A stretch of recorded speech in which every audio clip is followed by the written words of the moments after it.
Check. It should be on now.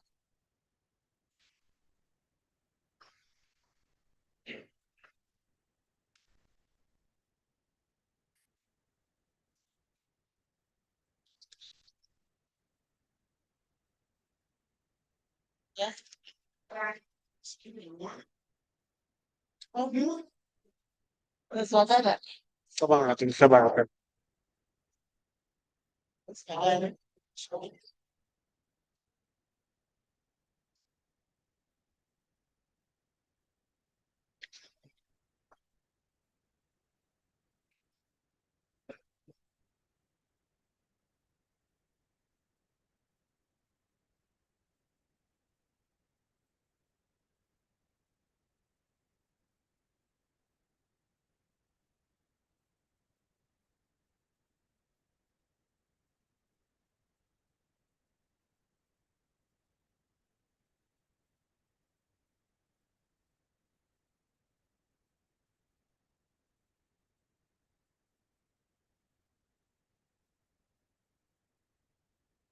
Yeah. Turn this to the mic. Hey? President. Yeah. They must walk to the mic.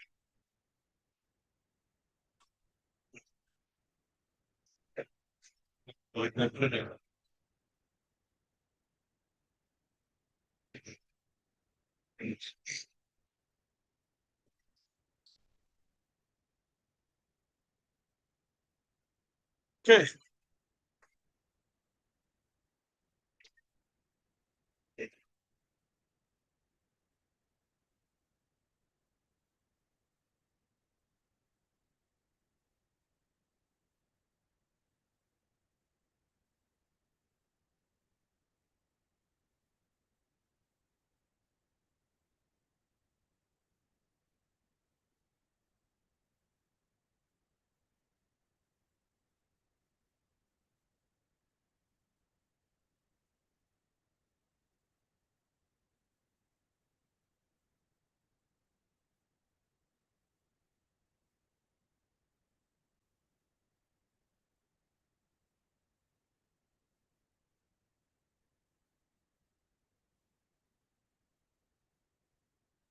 It's not about discussions. It's not about discussions. You have 2 minutes.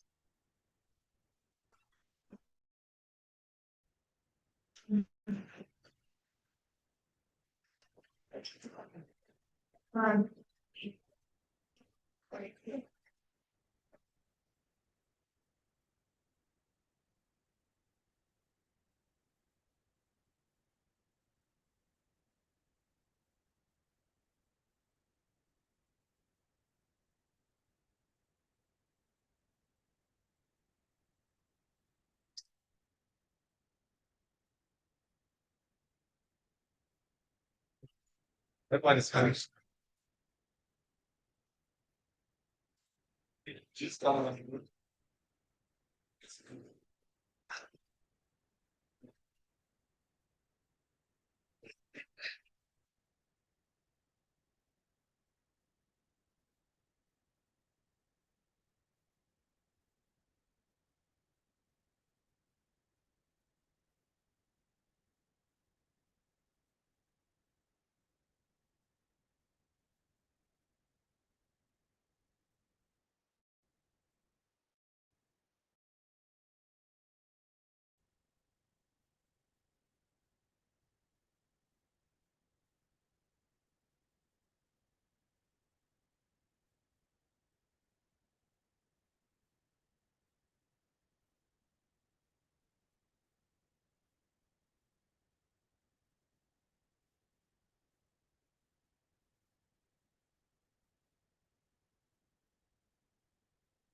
something.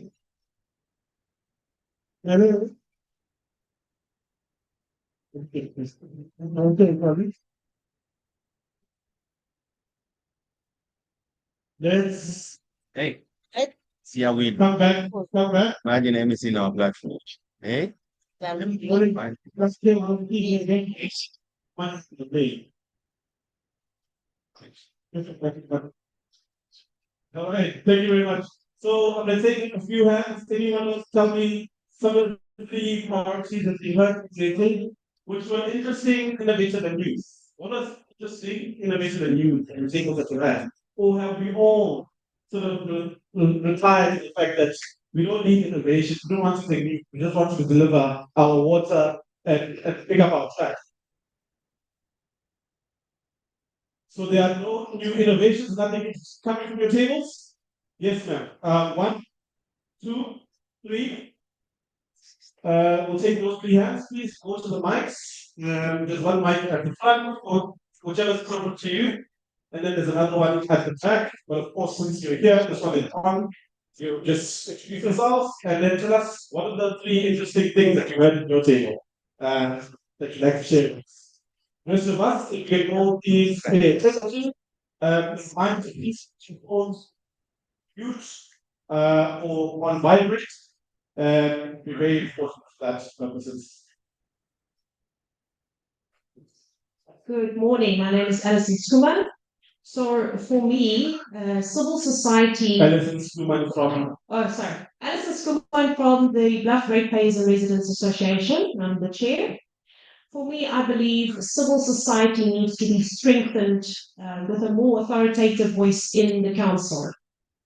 We know, unfortunately, our council is very political, and therefore decisions that are made is very political, and it is normally aligned with whatever the political agenda is, and that agenda is normally set by national, which then creates a problem for us at local governance, because our needs and desires in this particular space could be potentially vastly different from whatever agenda is set at national, and we see that play out at council meetings. So for me, if we can have civil society also representative at local council meetings and governance, for example, sitting on impact committees and making decisions, that will strengthen civil society and the needs of the citizens and desires of the citizens to actually be reflective of the decisions being made in governance. And here's a novel idea: greater transparency.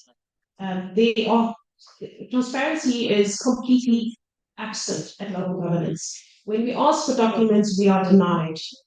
I am aware of some civil society associations that have launched fire applications, and then they get documents back that are almost entirely redacted, which then cancels out the transparency. And it's obviously as a result to avoid accountability. So whilst these things are written into our constitution, in practicality and on the ground, it doesn't work. Ward committee systems does not work. So that needs to be revised completely. For me, as a citizen and a ratepayer of this country, local governance is far more removed for me, and the purpose of local governance is supposed to be closer to the people. No decisions taken actually benefit the people. It benefits the political party of the day. So for me, that system, the political dispensation that we have, does not work, and that's why our country is falling apart. Thank you very much, Alison. Round of applause for Alison. Colleagues, a reminder that if you have your phone vibrate or on mute and then you go on to view people's statuses, the sound actually comes through. So please be wary of that as you continue to be on social media and not as engaged on what we gathered here for. The second hand, yes, Cohen, please go to the front so that our colleagues can capture you. A round of applause for Cohen. It's been a while since we've It's a nice to be back. Welcome back. Thank you. What we discussed at this hour table, we believe in transparency. Number two, and I love to use with this word in all my meetings and stuff. The old dinosaurs need to sit down. Because they're always advocating the youth, the youth, the youth. How can you measure a youth but you yourself as a counselor does not want to share information with the young people. Put control. Number three, we live in the world of the 4IR, Fourth Industrial Revolution. Why is there no auditing? And I love what my colleague is saying. Auditing is very imperative, ladies and gentlemen. We just had in budget speech in Chatsworth.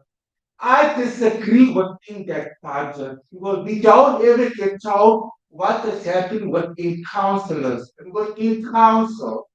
We have the right to ask, can we sit in that meeting? Because we as the residents, oh, we have the power to govern, to govern. So that's the 3 points I would like to leave with. So transparency is imperative. The outsiders needs to sit down. And number three, reading is very imperative according to the Constitution. Thank you, ladies and gentlemen. Our time is done.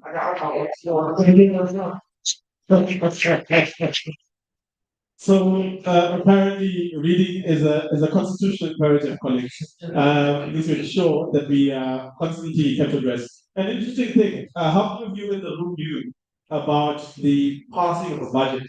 That it requires not only public consultation, but that in the gallery of council there must be members of the public seated there as well in order for that to pass. How many of you knew? Who's we? Who's we? Don't say we cannot raise your hand. Who's we? So if we look at percentage wise, only about 5-10% of you that the gallery has to be part of budget meeting where council budgets are being passed. Outside of the public participation process, there's still the imperative for us to be in that venue. Because, for instance, it is possible to have a public consultation process, and that public consultation process yields non-public. Oh, welcome, Mr. Suraj Bansi is also in the room. I haven't seen you in such a long time. Is it Mrs. No, my bad. I apologize. I apologize, but we do have people from the former MS in the room as well. It doesn't have that. Yeah, I'm getting old. I'm getting old. But anyways, yes, basically, Colleagues. yes. My name is Daniel Alex. I'm from Chahat. I also represent the Educating Municipality Youth and I run a foundation called the Alex Learning Center Youth Foundation. So the table that our few colleagues have decided, access to clean environmental space, which include good air quality and proper waste management.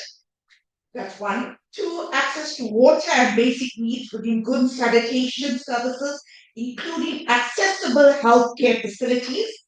And three, accountability and transparency to funds, whether public or budgets. So that's to my previous colleague to bring about the accountability. So we should have accountability in our municipality. It should be transparent and it should be given to our public, our civic representatives, our ratepayers associations to have us access to them and to make a difference. Thank you very much. Thank you very much. I'd like to take another round of hands for teams who would like to tell us.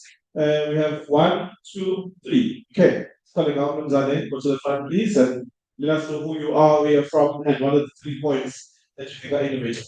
Always ask yourself: is this new? Is this innovative? Am I really pushing the space of local government and things like that? Okay.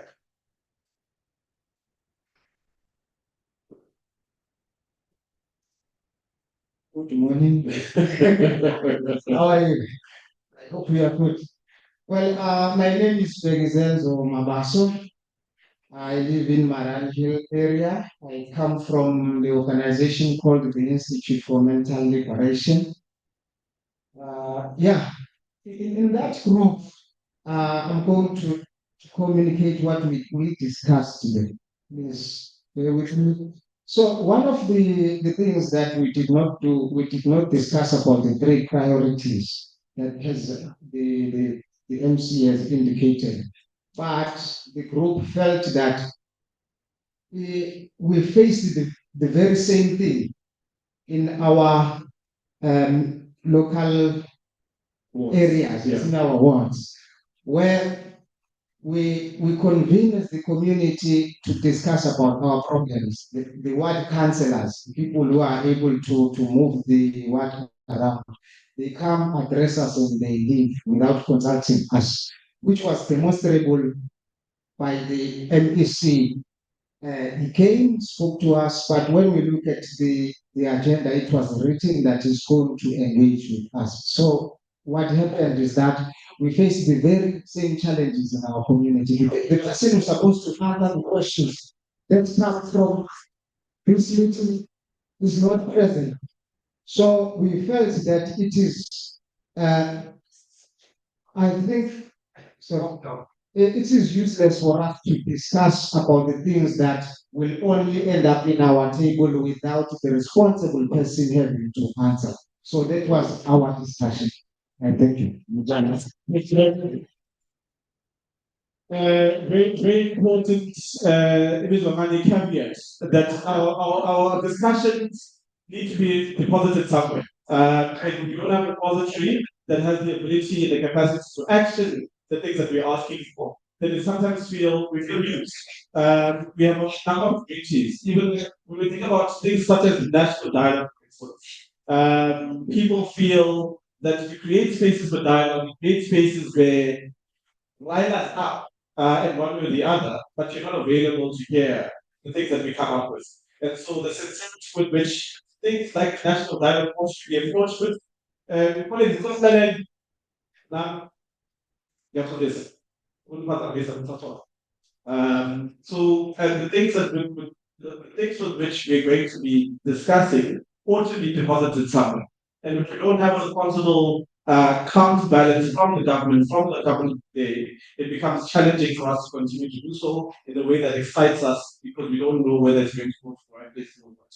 That's the first part. I'm tempted to respond, but I won't because I'm not going to be speaking in defense of the NBC. I'm going to be speaking in defense of DDP as the host of these engagements. We talk about, let me catch this one, and you know this, because we talk about dialoguing in community and amongst activists and amongst community leaders. The discussions we talk about here aren't just for those who are in power, but they are also about how we empower ourselves in order to change circumstances. In the absence of political leadership, in the absence of municipal administrators, we have capacity that we can demonstrate and can actually achieve and some link to resolve some of those issues. In the room, outside of the provincial leadership, there are still political leaders in the space who have the capacity to take your points and actually put them in their manifestos for next year's election. There are people in this room plotting for next year's election. They're here to use the space as an opportunity to hear what are the issues that are being engaged that are important to people. So don't take yourselves lightly. Don't take also the space lightly. But beyond that, as a civil society organization, we've done some work in contributions to white people local government, spearheaded by our colleague here, Arvind Bola. We're lucky to have him at your table, and he's a very important stakeholder in society. But beyond that, we also participate in processes that include other civil society organizations in KZN and in broader South Africa on contribution to the white paper on local government discussions that's happening. We have in the room, for instance, the Mike Atkins, whose work is very important in elections and elections management, who's actually exploring some of the changes that are going to be happening in electoral legislation as it relates to political parties, smaller political parties in particular, and the impact it might have on candidates. We have in the room the IEC, we have in the room the Auditor General of South Africa. So when I talk about three priorities, those priorities aren't just for that first speaker, but that the day is the program, the rest of it, outside of the Q&A, the next team is going to come in. Instead, that there are other stakeholders who can carry your message across in a meaningful way. So don't lose faith. When I plan this program, I do so with a mind, which is their mother, man, sometimes. I think man again, well, that's what see there for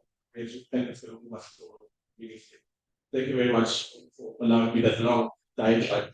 Let me just see the West Field that for me, Apagami, Swami, and then this. The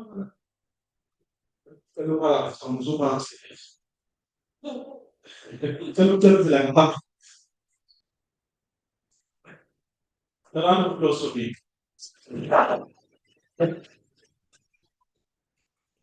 Bisogna considerare, allora, chi mi le-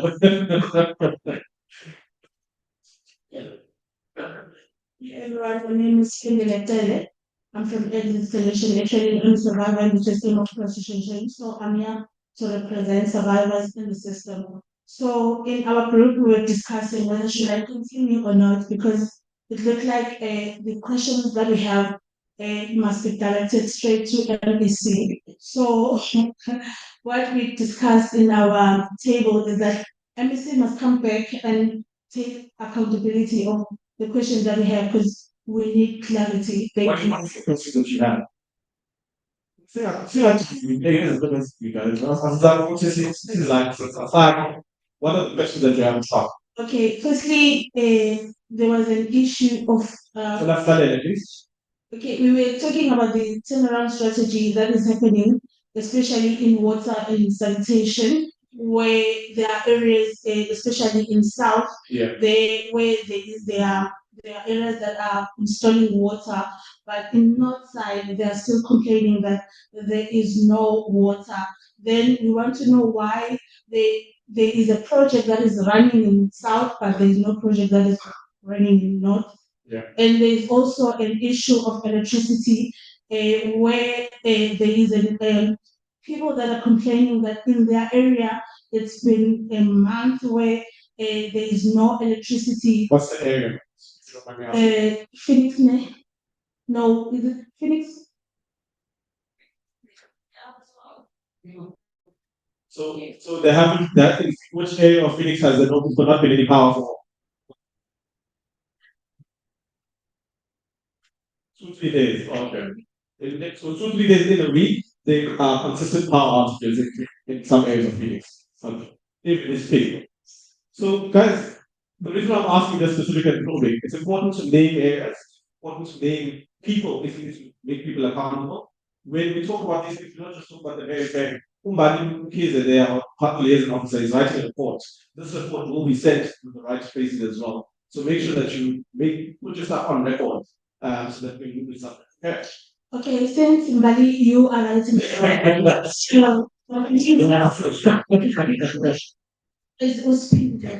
a survivor in the system. So I've never heard anything from government talking about the survivors in the system. So there is nothing at all. So I would like to know what are the plans from the MPC to assist the survivors. Because when you look at the number of people who are in the prostitution, when you look at the young girls who drop out in school, when you look at the young girls who are groomed by the pimps, especially who are drop out in universities because there are people who glamorize the prostitution. So we want to know what actually are the plans from the government. Thank you. Thank you very much. Can we get our third hand? Yeah, abantu abaphakamsile besigade kuyazala. Yeah. So this is a man professional. Why whilst we wait for the table to sort themselves. Kijima kazi kukusa letu.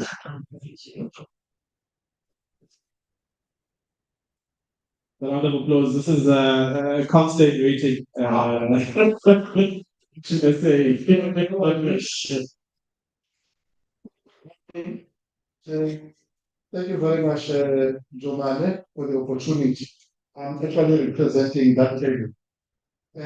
We had a little bit of a disagreement in that table with regard to what one member of the table raised.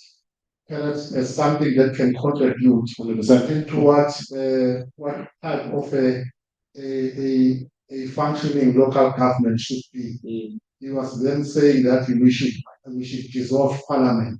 And the question was, how would dissolving parliament assist, at local government to get service delivered, uninterrupted service delivered?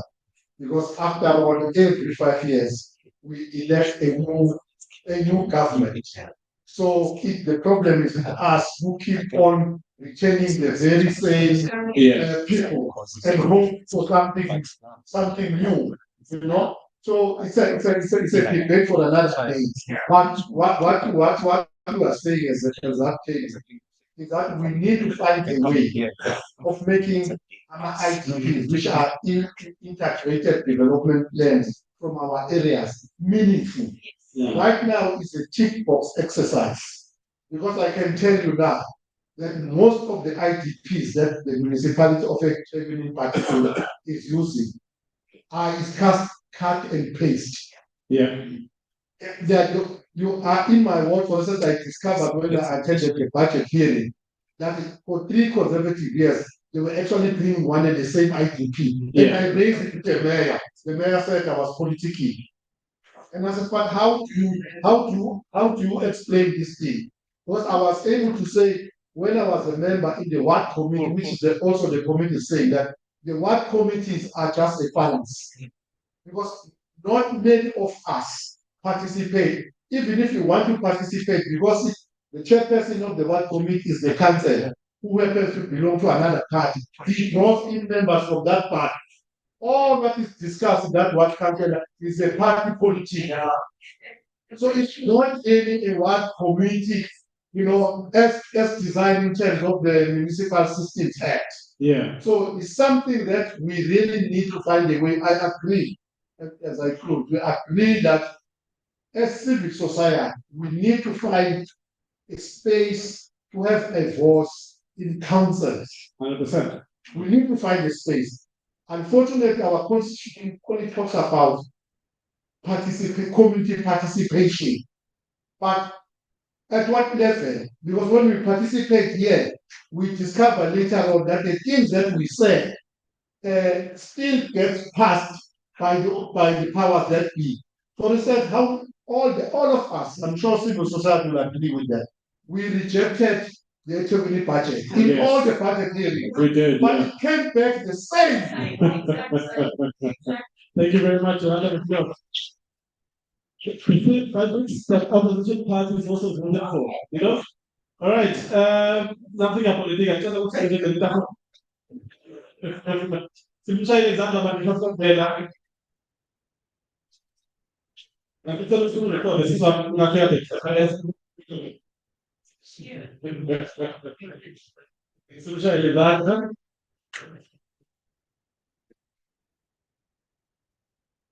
May all protocols be observed.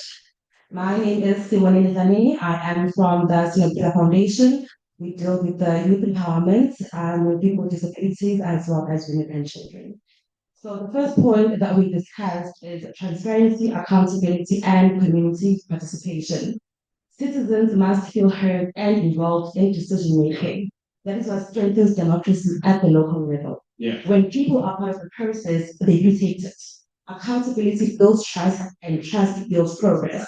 Like, for example, in our table where we're sitting, there is a gentleman there who says that it's now the second term, but the government has not even came in once, just for a community meeting to see what the people's needs are. At the end of the day, these people are selected so that they can cater to the needs of the people to make it better for everyone. So we believe that there should be at least a mandatory requirement in their contract that they should reach out to communities. And should they fail to do so, there should be consequences for them so that they know how serious this is. Because at the end of the day, they are selected by the people for the people. Yeah. And then the second point that we discussed was linking local governments as a priority area for policing safety and security. That is for civic activism as well as whistleblowing. There are so many things that are happening, and people feel that they're scared to actually reach out or to even address certain issues because they're scared for their lives.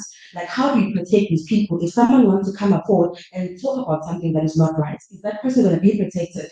There's a lady that was sitting with there that she went and to speak about certain issues, she found herself with a knife in her neck just for speaking out. I feel like we should do better. And the last point is a civic education to ensure that the citizens are empowered, educated, and they're also able to engage. Because you can create a platform where they can come together, but if the people are not educated or empowered to know what questions to ask in such settings, to know what they should expect in such settings, then it feels like it's for now, it's a void. Round of applause. Thank you. Thank you very much. By the power vested in me, I'm going to pause with those contributions for now. I'm going to ask us to please have some tea, have a bathroom break, and come back promptly at 10:45 into the room. We'll continue with the rest of the sessions. Our speakers are ready for us. Can I ask the speakers and the board members to wait at the table, please? Everyone else can go grab some tea, please. Okay.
Dr. Noel, so that one can really you like to engage with it.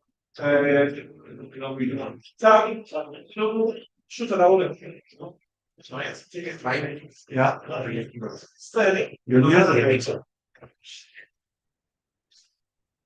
It's okay.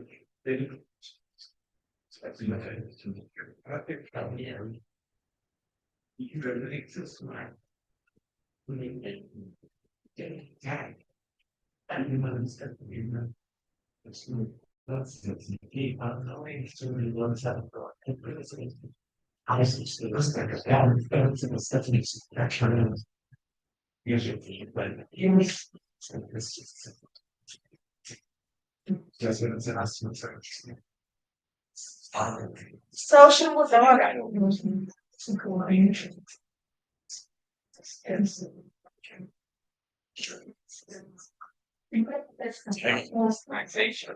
order.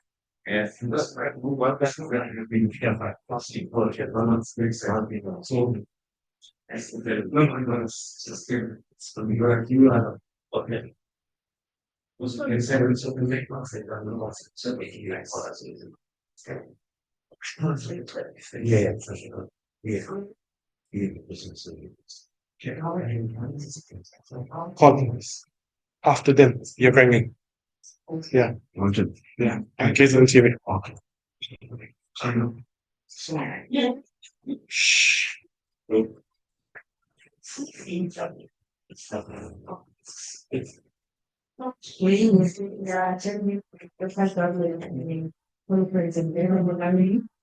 As we progress in our mandate is only directions and show the benefit. We also get the results and most of the country. She also educate us as citizens. So to be with that one of the things here in delivering this conference, we our participation and interest with some reflecting on the local government experience we of government. So as I see, we look at this of government as one that is very close to citizens, that's why not in respect to law. We will enjoy the benefits of government, also the government institutions. So the town Online you want to help as well. Space, yeah, mentioned. Then I took some space after placing this way. a lot of processes. As we are here with food water community, ideas that we share, and making us most important devices of society, which also form part of our key stakeholders from the development elections. So we are going to look at the elections, how we can turn around our local government. So if you read that side, you can that's the category, our is to take what is we would we know experience some Finish the movie. Yeah. and like there's really or things reaching this kind of the main issues we address in society. Making sure we make our preparation for election are not easier if the movement of areas that people are make when they elect on the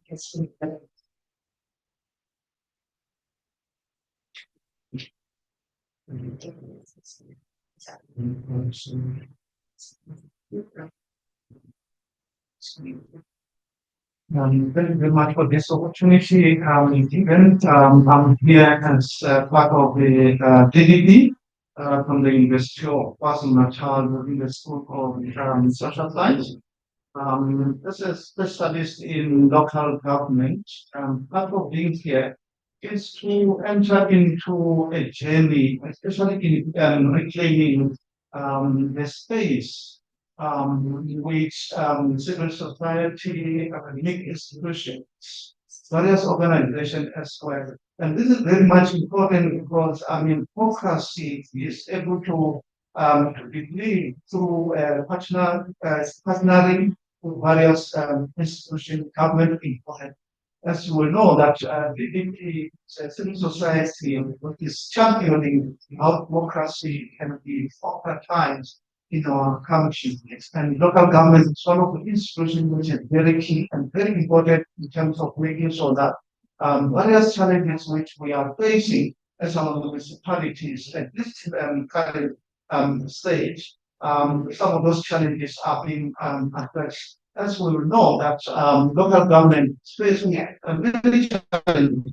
Some of those challenges, the violating the constitution, especially Chapter 7 of the Constitution. We talk about four pillars, which local government has to be accountable, has to be transparent, local government has to promote social economic development, and also local government has to make sure that services are being offered, and also passage, which is very key and important, that local government has on local democracy. Today I'm going to talk about local democracy, which is about the system which provide power to the kids. And how do we use that power? How do we, as civil society, use that particular power in order to make sure that we hold government to some text? We also recall that based on the social contract, government enter into a partnership with the people, and we are here as part of the transactions.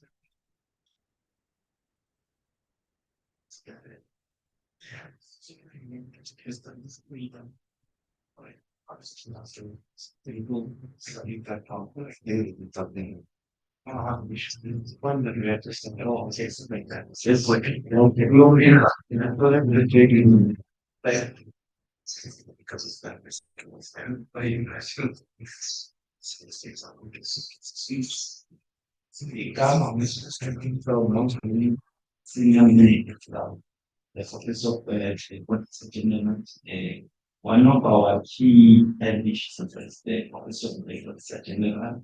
We are in chapter 9 institutions as a government such as the country. So we exist to strengthen our country's democracy. What is the shape that was independently on the side. So these institutions as general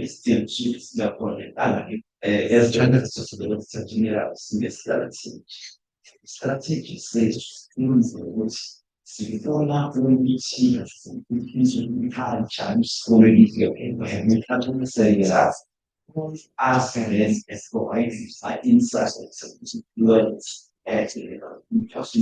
so just possibly taking expect the key topics of teachings so that we accountability for accountability in so results. It's the role players as are responsible in terms of enabling among institutions transparent that are accountable and that are run with the integrity that are able to perform. So we all share among the outcomes is the action between 2024 and with attached to the local customer.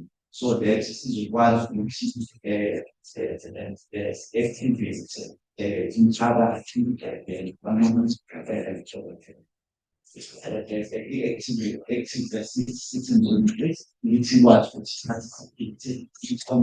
our countries to utilize their local economy. We can do what situation system of insight. Community economic common resources stress, main purposes, solutions with principles and teaching. Diona, ok. C'est bon, à quoi le passe?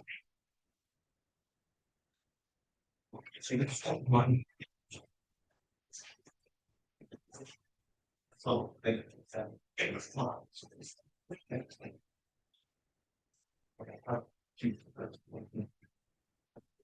mean, exactly. We had a continually something. Changing.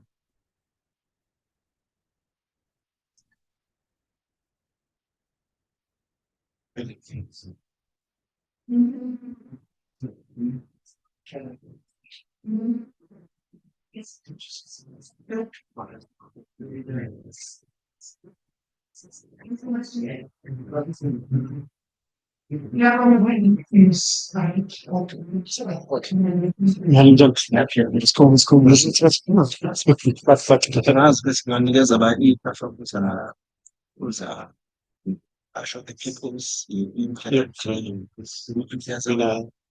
Since col moment, is it on air?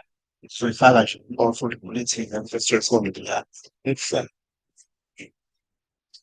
let's continue as it's something as I'm saying. Something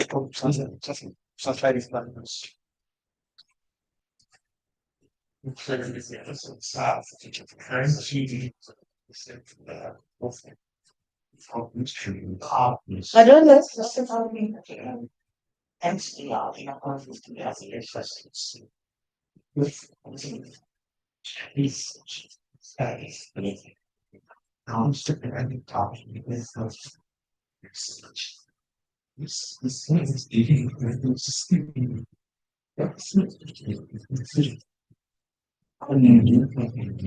You can stick that in such a large house.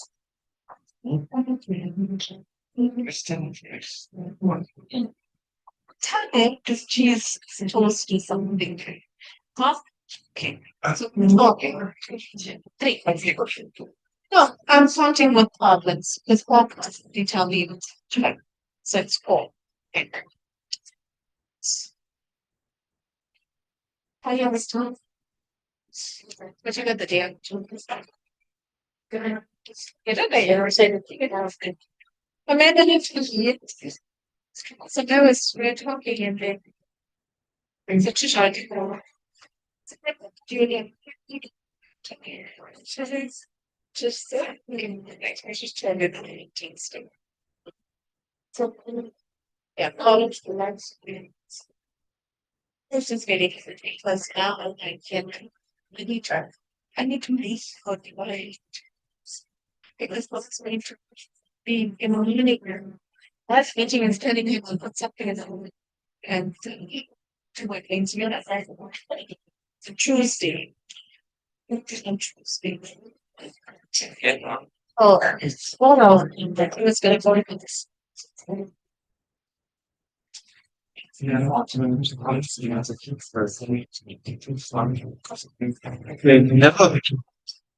Hey, 5 minutes for me to have to go.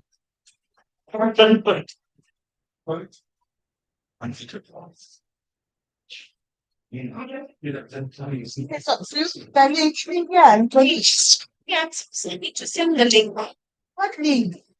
It is come and stored and hidden things of the thing. That's why I need to learn to plan your mood.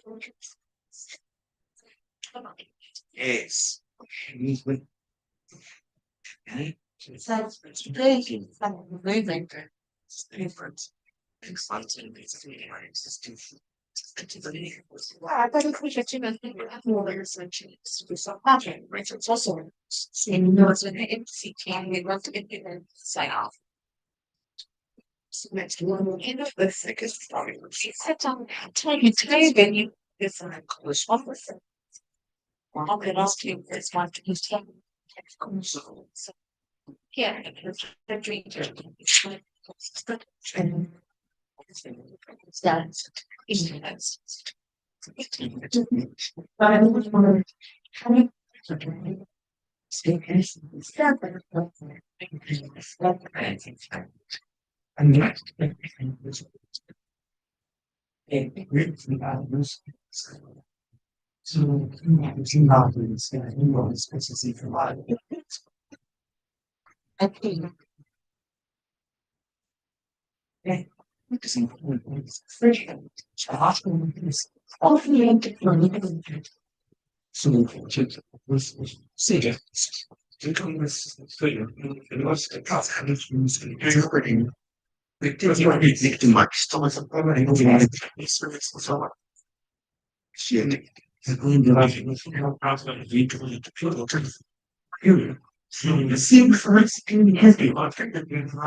So flat white.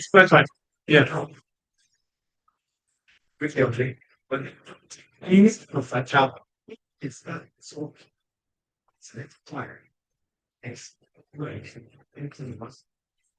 How you doing, brother? Okay, how are you? Nice to see you. Okay.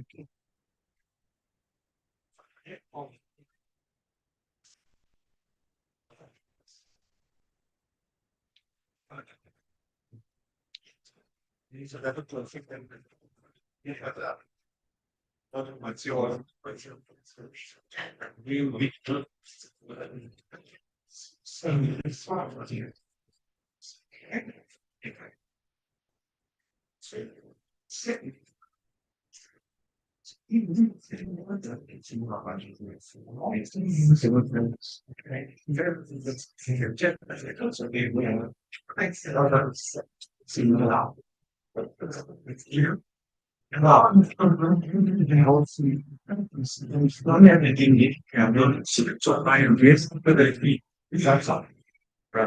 you so much. I really appreciate it. Kodwa ngizoyilungisa ngokuthi Hayi khula. yamakhosi Oh, okay. Hayi. ushiya vele Hayi vele abantu bakini. ngoba ngiyayibona la isho sangithi mina Yeah. siqale ngama-district angazubona kanjani. Yeah. Oh, asikanga ama-district, yeah. Districts first. Yeah. Yeah, districts first. Izofinyelela kahle kubona. No, I agree. Singabe sesijampela siyela le. Yeah. Manje iqala Babone ukuthi khona la sesebenze khona. and from there selula Hayi khulileke. ne-idea yokuthi kwenzakaleni. I'm on board. Okay. On board later. Sure.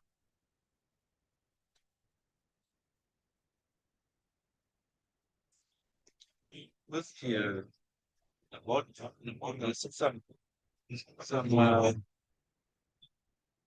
Facebook. You bring it around and say, last week. So,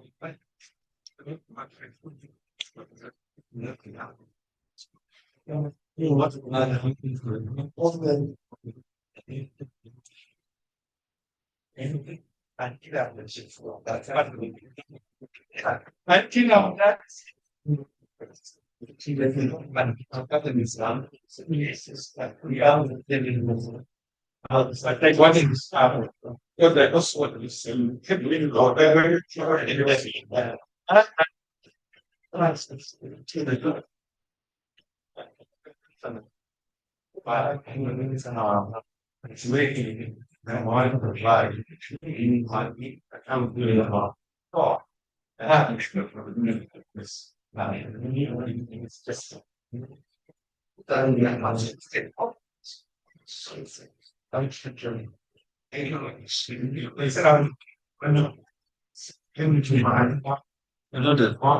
yeah, listen. Hey? Yeah. Alison? Yes, it's like Exactly. you're the ground. We do this. So we just get people in the ground. Try to adopt it. Well, guess what? 2 hours out of it, yes. That's what I know. so much. Then that's the ability to keep on. Never fixing my name. They're exactly like that. That's the problem with them. It's all about themselves.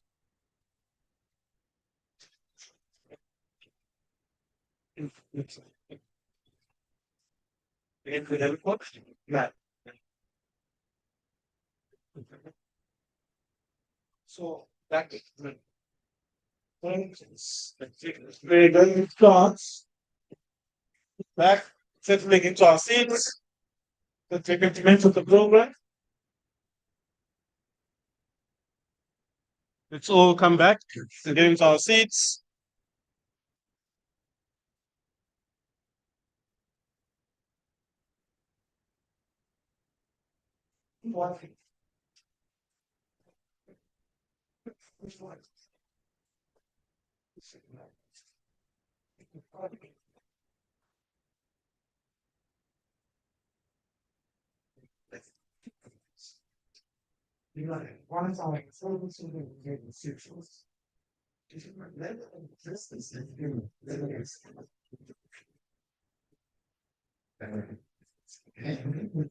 Someone to make this.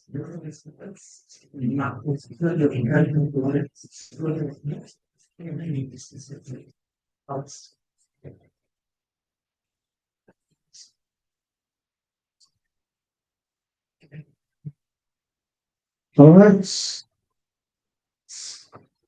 Can you please settle down? I'd like to invite you to say thank you to this session.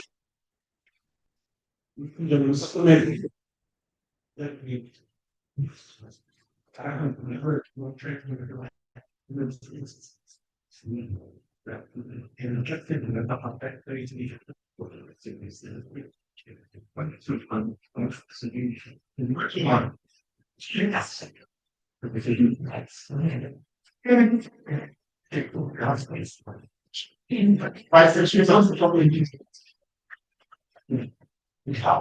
Right, a little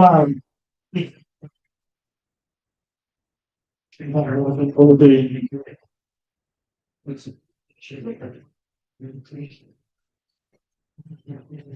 Wow, we instead of opportunity and kind of business example to well, buddies, you can get that slow down into our seats. You know.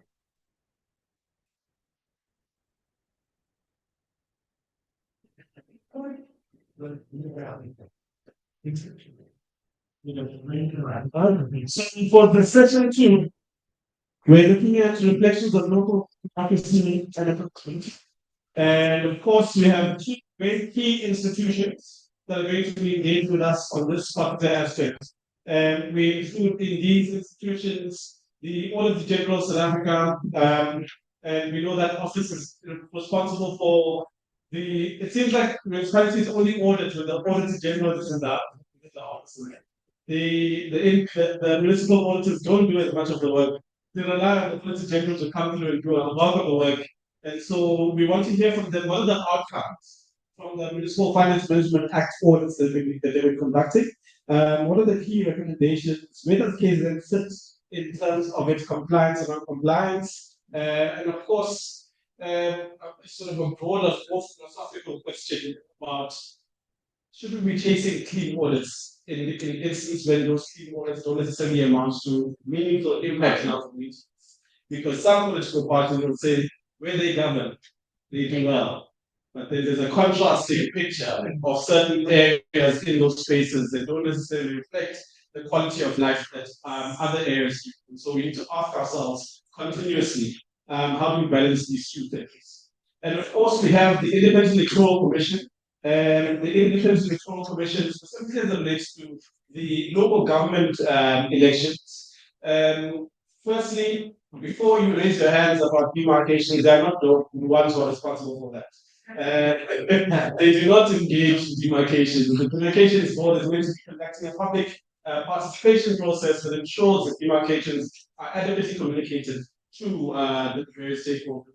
And then, of course, in conjunction with COPTA, the MEC of COPTA, the determination about how many councillors each of us will have in our municipalities on the basis of the population register, the registered population, etc., etc. And of course, Ms. Iris Sabini, who is now the outreach assistant manager at the provincial IEC, will be speaking to that. And of course, my brother from another mother, but the same surname, Helen Crow from the Auditor General's office will be speaking on behalf of the Auditor General's office. It's based on its Maritzburg. You'll see in our program that I'm going to also invite Dr. Bakulu Shishonga for this session, but we will come up in the next session, given where we've sort of adjusted things slightly. Our colleague from the Municipality, the youth desk manager, is unfortunately unable to make it. He's involved in another audit process inside the municipality. Just to say, he's new to the office, so he's not able to account. Maybe he's accounting on behalf of his predecessor. So don't worry about that. Of course, I'd like to invite, of course, Mshongo and Umislami. You can wait and sit next to Mshongo whilst he makes his presentation. Unless you want to wait there. Okay, we'll okay. So we're going to have a quick presentation from him, 15 minutes or less. And then, of course, after that, we'll ask Mrs. Lamini to join us at the front. She'll do a presentation for 15 minutes or less. Then we'll have the bulk of the time for Q&A because participation is very important. In the Q&A, I want to make these points. We'll start with Mr. Atkins and Mr. Bola. Some inputs that flow from the initial discussion we had in the morning that I would like them to start us with before we go further. That's all right. Thank you very much. From angazi noma ufuna ukuma ngaphezulu noma ungayisi lapho.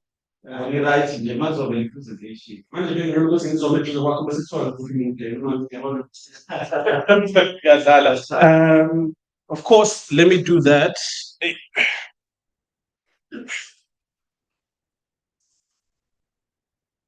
Ngabe usiqala nje ngehlaya noma elilodwa sisalungisa into tactical. Greetings to the distinguished guests, greetings to our fellow speakers, and greetings to all the delegates.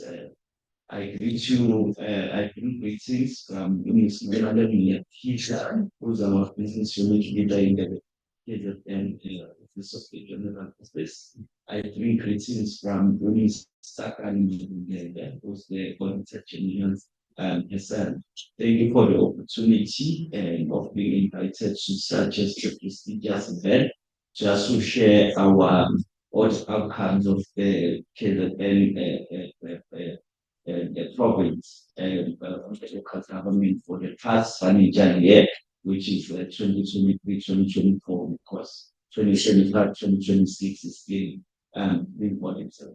So, as the slide indicates, the theme of the presentation talks about lack of accountability and poor financial and that's in service delivery. I think that resonates to what already has been touched on.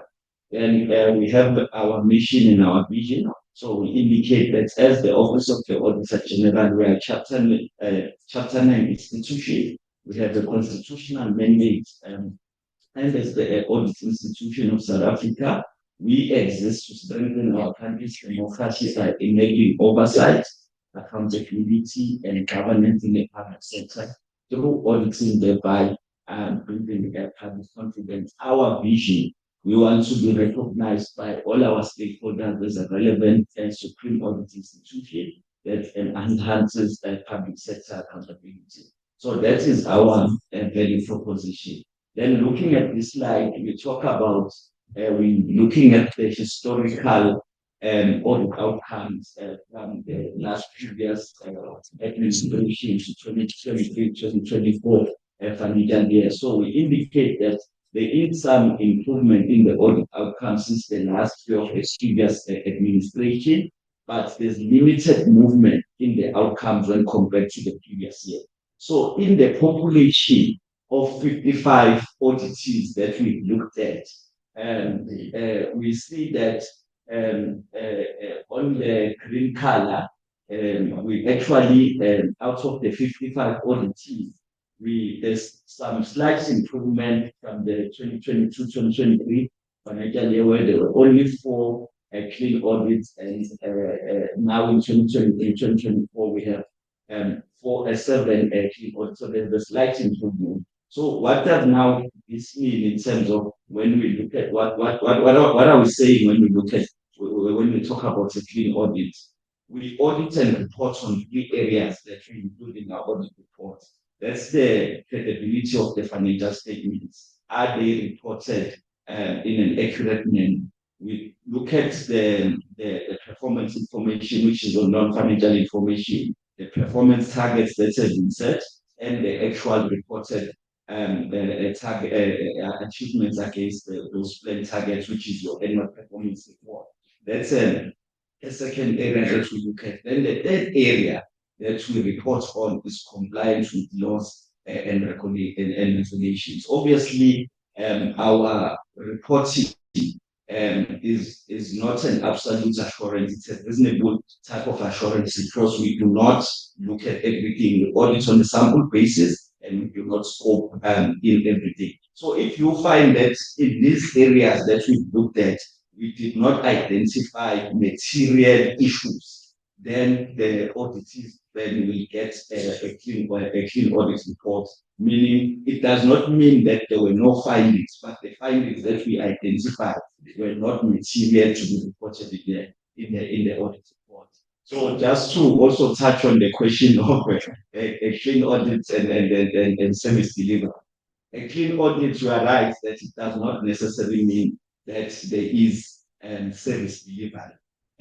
Obviously, if the municipality has reported accurately on all these areas, they have disclosed their irregular expenditure accurately, they've disclosed their fruitless and wasteful expenditure accurately, so a non-achievement of targets has been reported accurately, then you have no finding or material finding to report on. But that does not then mean that there is service delivered. That is why in our strategy as an organization, we talk about one of the aspects is that we talk about the accountability ecosystem, where we mean that the accountability ecosystem is all the players that needs to contribute in terms of making sure that we have institutions that are performing, that are accountable, that are transparent, and that are run with the necessary institutional integrity. So everyone has a role to play, even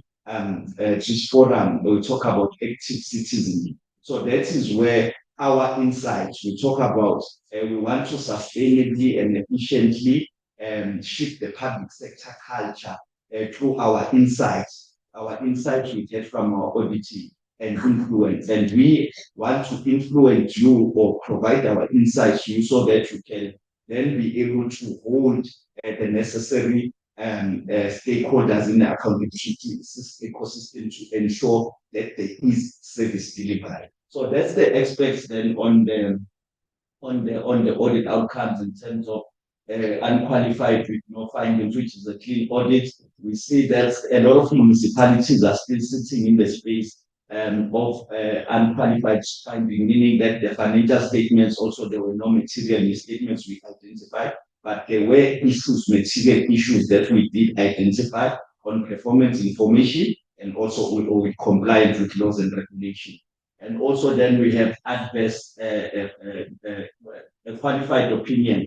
We have 7 municipalities that are sitting on qualified opinion, meaning there were certain areas in the financial statements that we did identify, but there were not a lot of items that had issues. But so, except for those items, the other items were fine in the financial statement, and also there were material findings in the other areas that I've just mentioned. Then we have 2 municipalities that are sitting under adverse, which is a very bad opinion to have a municipality, meaning there were a lot of areas in the financial statements that had material statements. So the financial statement were just not credible at all in a lot of material items. Also, there were other findings in the other area. Then we have 1 municipality that is sitting as a display, meaning that the financial statement could not be supported at all. The information that we required to be submitted was not submitted. So we had a lot of limitations. So we indicate that the municipality that had clean audits in the current year were due to our influence in assisting these municipalities to address internal control deficiencies over compliance and financial statements. These improvements are sustainable as management has implemented strong controls over compliance and financial management and are committed to ensuring that operating effectiveness thereof. For example, S3M checklists were introduced and used for every procurement item. Then we have that municipality that is sitting under display. It actually was not displaying regress as they were unable to address their systems related to challenges reported in the previous year, despite our intervention due to a lack of competencies and skills in finance and IT units, while the other that regressed to an adverse audit opinion due to political instability and vacancies in key units. Then the metro continues to stagnate as unqualified with other matters, while the deteriorating infrastructure and inadequate consequence management remain. They have financial viability issues that had, however, there's some improvement in financial viability. The majority of the audits in the province also continue to stagnate and show limited improvement audit outcomes. However, the number of findings or qualification areas had decreased at some auditees, signaling a step in the right direction.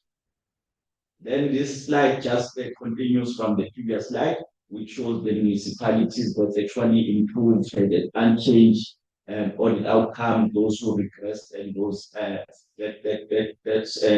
had an outstanding audit report by the cutoff when we prepared this reporting, which is listed in that last column. Then we talk about financial statements accounting for financial performance. I think I've already touched on this slide. I'm just mindful of time. So our key observation when it comes to financial statements, we indicate that the number of auditees who submitted financial statements with no material adjustments improved. Metro continues to produce some financial statements that have no material misstatement. Some auditees had no material misstatement in submitted financial statements for many years. So the main qualification areas in the municipality that had qualified opinion, it was the area of the receivables had misstatements, irregular expenditure was not reported accurately, revenue from exchange transactions had challenges, property, plant and equipment, payables and accruals and borrowing. So when we then reflect what caused improvement at auditees were no material misstatements in the submitted financial statement, if the senior management followed through on previous year recommendations to improve on the quality of their reviews, effective financial record keeping and financial statement preparation and business controls, commitment by the MMs to fill in key finance unit division, post and chief financial officer position also contributed to the improvement. So that slide then speaks to those audit outcomes. Then the use of consultants for financial reporting. This is the area that we find that there's been a significant use of consultants. So what we found is that 47 municipalities use consultants for financial reporting every year, and the financials, the nature of the consultants' work, we find that they were used for asset management, they were used for preparation or review of financial statements, they were used for tax and service costs. And the reason for appointing consultants is because of a lack of skills in the municipalities, it's vacancies, it's a combination of lack of skills and vacancies. Then you find that some are recurring appointments. And our additional insights in that is that the consultants were mostly used due to a lack of skill and vacancies, which I've mentioned, and that at some municipalities there was no evidence that there's transfer of skills, there's training program took place, because when we use consultants, it should be a short-term measure so that there should be that transfer of skills that is taking place. There's no consultancy reduction plan in place at some municipalities. And you find that we also identified findings in areas where consultants were being used. And that was because the work of consultants was not adequately reviewed. Consultants did not deliver. Consultants appointed too late, inadequate or lack of records and documentation, poor project management, and other ineffectiveness. Then we look at the material findings on compliance areas. A lot of our compliance areas are coming from material misstatements on the financial statements submitted. So there has to be some adjustments that are done, resulting in municipalities then receiving an unqualified opinion with the finding on not prepared financial statements. Then the prevention of unauthorized, irregular, and wasteful expenditure, lack of consequence management, procurement issues are still prevalent, expenditure management not being managed effectively and efficiently, revenue management, strategic planning, and performance management. So those are the most common material findings on compliance with laws and regulations.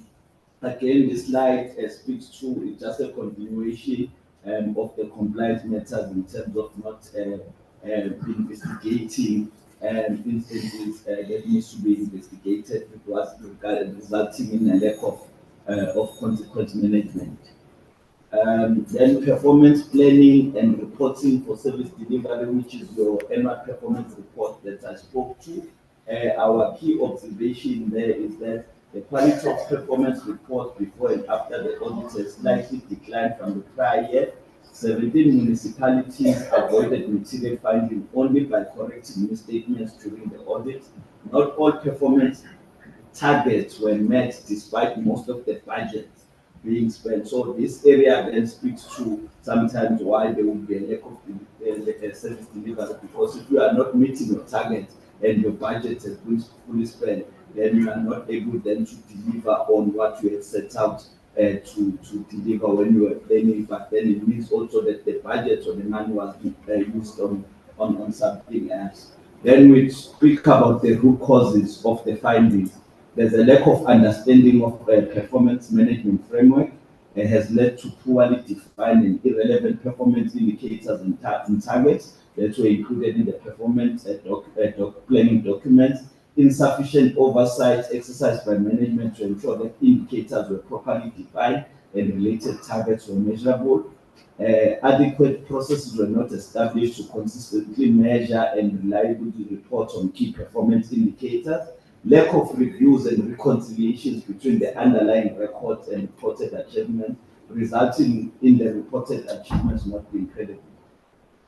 Then here we provide in this slide where we show performance indicators and targets not met, but the budget has been fully spent.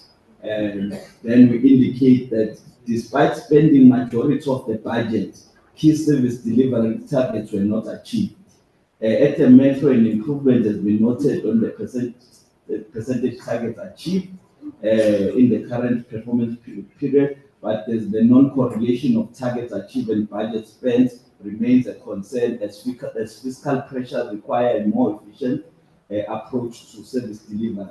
Reason for non-achieving of targets include delays in supply chain management processes, poor performance from contractors, poor project management, weak financial control, as well as inadequate resource planning. The non-achievement of key service delivery targets pose significant risks relating to insufficient access to water, sanitation, electricity, and waste management services, leading to deteriorating living conditions. Resident communities may lose trust in local government, leading to protests, service delivery strikes, and civil unrest. Lack of consequences for officials who fail to achieve key delivery service delivery targets. As you can see, the issue of consequence management keeps on arising. Then when we look at key risks on service delivery concerning infrastructure delivery and maintenance, we found that we selected 15 infrastructure projects that we audited, and we had findings on maintenance of existing infrastructure on 8 of 9 projects. So the nature of the findings on those infrastructure projects that we identified, there was inadequate needs assessments and project planning, contractors and consultant performance issues, ineffective monitoring of project milestone and quality of work performed, environmental and safety concerns, particularly those related to water and sanitation, delays in project completion and escalating costs, inadequate safeguarding of project sites. So what caused this? There's a lack of comprehensive planning with inadequate needs assessments and risk analysis, a lack of robust project monitoring and milestones checking, lack of accountability for non-performance by contractors and professional service providers, inadequate financial management salaries such as delayed payments, overpayments, and lack of stringent controls over variation orders and insufficient maintenance budgeting. Environmental oversight, projects such as wastewater treatment work located in environmental sensitive areas such as wetlands and flood zones. So then we include an impact in terms of the issues that we raised about. So this slide also is just a continuation also on the issues that we identified on the metro. That despite there being no material misstatement in the financial statements, but there were some issues on targets that were not met. I've already indicated that, and some indicators did not logically or directly relate to the mandate and were not well defined. Some performance indicators were not accurate, valid, and complete. And 84% of service delivery targets were achieved with a span of 96. So these are the areas that I've already touched on when it comes to the metro, including the slides. It's just some slides that I just want to get to in terms of on issues of water and sanitation. So we have a multi-year audit plan where we focus our message or our key focus areas. So over and above the audit of the financial statement, we do other value adding work. So we looked at water and sanitation services, and that one of the findings that we identified when it came to that area, that there were delays in the completion of water projects led to the community not benefiting from consistent supply of water. Water project delays contributed to an increase in illegal water connection at some municipalities. Crucial posts remain vacant in the water and sanitation units at the metro municipality, contributing to project delays and a lack of maintenance for water and sanitation infrastructure. Inadequate maintenance of the sewer pump stations heighten the risk of contamination of nearby rivers, which may result in harming the public and the environment. Then on solid waste management, our finding was that the integrated waste management plan at the metro was outdated, with there being no formal strategy in place to address illegal dumping.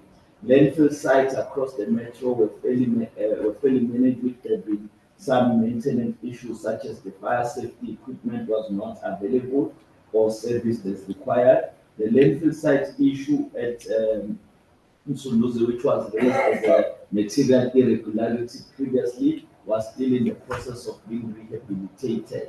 However, this is being stringently monitored by the KZN Economic Development, Tourism and Environmental Affairs Department. Wastewater management, due to a lack of maintenance and upkeep of wastewater infrastructure, which negatively impacted on the operational aspects of wastewater treatment and resulting in the discharge of non-compliant effluent into water resources. No conditional assessment of wastewater infrastructure to inform maintenance budgets, which were also found to be insufficient. Fire safety was also found to be neglected, as fire extinguishers were either or not available or not serviced timelessly. Safety showers installed with electrical hazard prevalent. On road infrastructure, the standard operating procedures are not updated to prevent overpayments.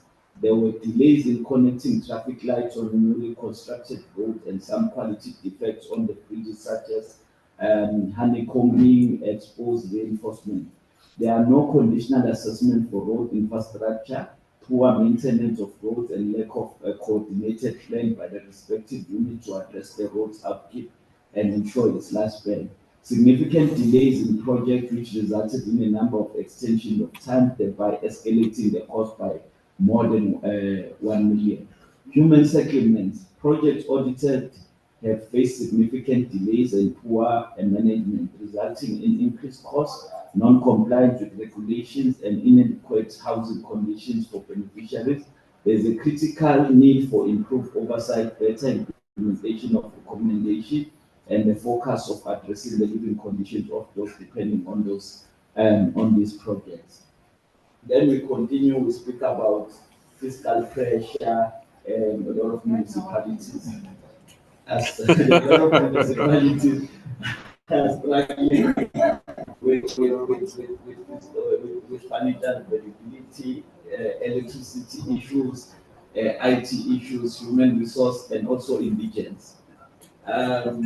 Again, the slide does provide more details on the challenges in water and sanitation, which I've touched on some of them, and the issue of water tankering. So we say that there's a key issue identified because of water shortages.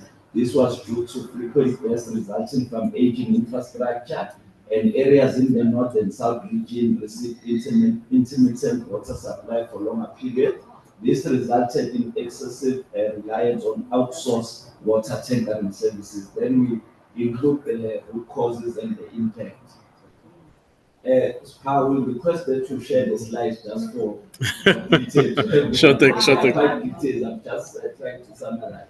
So then we have also just go more into that in terms of the issues when it comes to wastewater management. Again, on solid waste management, we include the issues on the landfill sites that we visited, and what we identified and the non-compliances that exist on those landfill sites.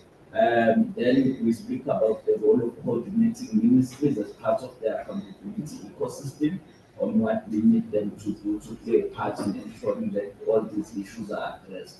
Then we talk about indigence. Again, this is an area that we look at where we talk about the management of indigence is key to appropriate service delivery and financial management. Services to indigents are encompassed within the Constitution of South Africa. As such, it is important to ensure that funds budgeted for indigent households reach the intended beneficiaries through appropriate service delivery.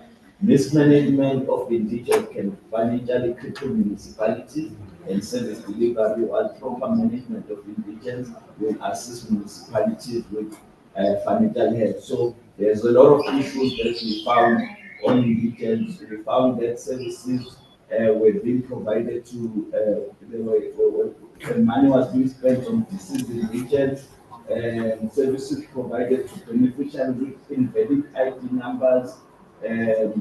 Services were allocated to indigents employed in government and municipalities. Services were provided to beneficiaries with missing and blank ID numbers. Discrepancies were noted between the equitable share allocation and budgeted amount. No budget was allocated for free services to indigents. The indigents register was not updated annually at some municipalities. We include the root causes and also our recommendation when it comes to that aspect. And then this slide talks about the importance of information technology, as it was indicated later earlier on in the discussion, that we live in a world of artificial intelligence and for the industrial revolution. So these aspects of cyber attacks and expanding the IT environment becomes important. Here we speak about the material irregularities that we identified. We highlight what are the causes of those material irregularities and the status of those material irregularities. The slide continues from there. And then we talk about what we want to see in terms of the change in culture. As I've indicated, we want institutions that are performing, that are accountable and transparent. So that's one of the strategic initiatives that we have. Then we have our risk and our recommendation when it comes to the troika to prioritize. We include the risk and the recommendation. Our call to action: lack of accountability and poor financial management impedes service delivery. We look at the area of inadequate financial and performance management culture. There's a slow response by management to address infrastructure and service delivery concerns. There's lack of accountability and consequences.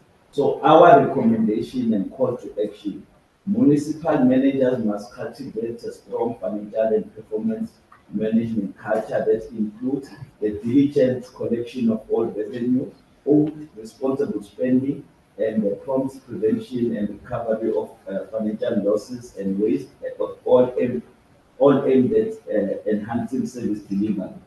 Provincial leadership, together with the assistance of COGTA Provincial Treasury, must prioritize key service delivery indicators, ensuring sufficient funding is allocated to meet targets. Management should also expedite critical infrastructure projects and guarantee that the budget adequately covers the repair and maintenance of existing service delivery infrastructure. Political leadership, along with coordinating departments, must cultivate a culture of accountability enforce effective consequences for violation and strengthen governance structures as well as ensure timely implementation of action plan. Colleagues, I thank you for indulgence and privilege. I know the slides are long, that's why I'm requesting those that maybe they can be shared because they are quite detailed and there's quite insightful information. I tried to move as quickly as possible with the 15 minutes. Thank you very much,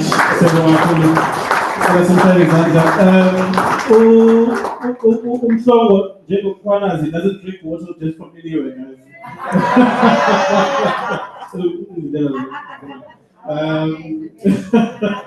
You know, the auditing profession is one of those, unfortunately, like our whistleblowers, and it's quite targeted in terms of the political violence that we have in this country.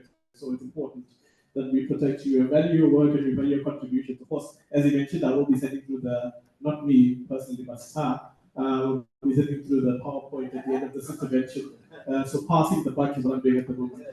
It's no longer my monkey, it's hers. Kwamkela from the Independent Electoral Commission, Ms. Iris Dlamini, who will be speaking to us about the work that the IEC has started to do in preparation for the local government elections next year. A round of applause for her, please.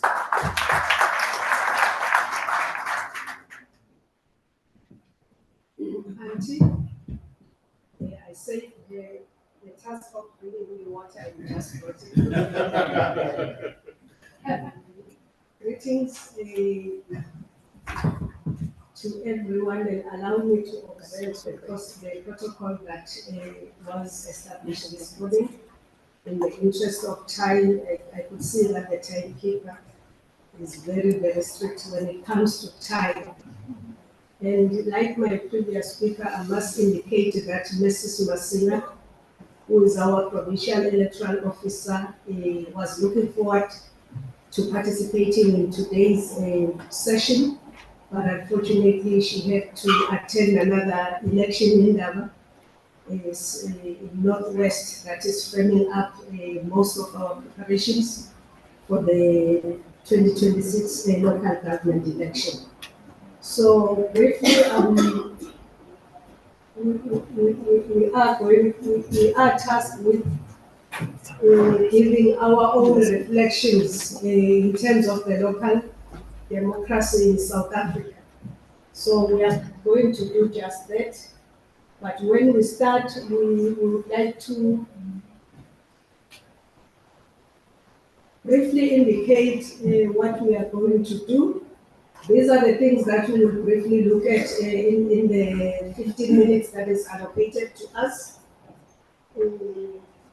One will start by reminding all of us that who we are as an organization, so that maybe we even respond to a question about how bangena to the local government or the local democracy. So as an institution, we are part of the Chapter 9 institutions that are tasked to protect and promote and support the constitutional democracy in our country. And the specific role that we play in supporting the constitutional democracy is the one of managing the elections of all the different three spheres of government and making sure that those elections are free and fair, and also declaring the results. But there is one other task that is given to us, is the one of providing voter education or educating the citizens or the electorate. So when we are looking at the citizen participation or the citizen engagement that has come through from the speakers in the morning, it also concerns us because we cannot deliver the election and make it free and fair without cooperation with various stakeholders, especially the civil society that we have today.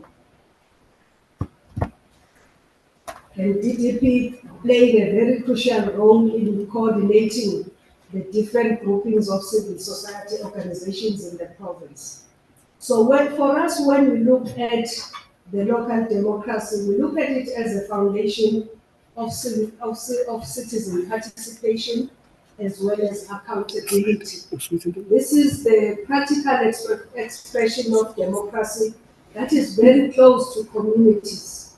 when we talk about the government, when we talk about democracy to people, how they experience it is the interaction, the experience that they have with the local sphere of government.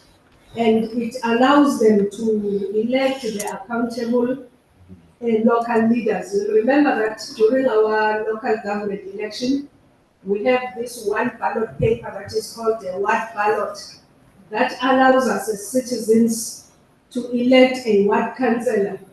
So that can be a ward councillor endorsed by a political party, or it can be an independent candidate, but it allows us a direct opportunity to elect the leaders. The other ballot papers, of course, will allow us to elect the political party to represent us at the local council as well as the district council.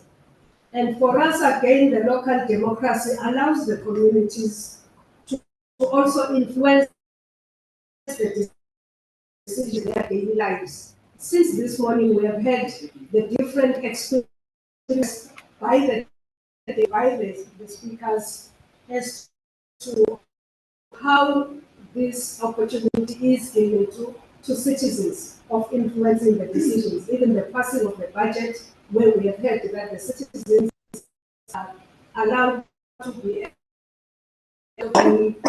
participate in that. So influencing the decisions that affect our democracy affords us, as well as participating in municipal and community structures, the white being one of them this morning. The local democracy bridges or serves as a bridge or a link between the state and the citizen. We do it at times because we are also communities, we are citizens, despite all other names that are attached to us. But that is the only, even when we are dissatisfied with what rests with the national government in terms of responsibilities or with the provincial government.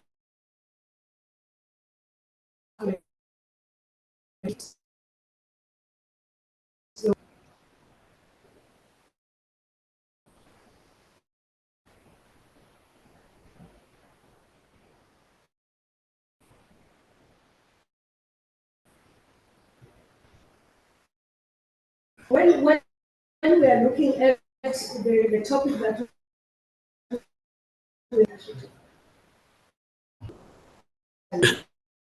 So I so when public trust element, the numbers, the surveys that have been conducted,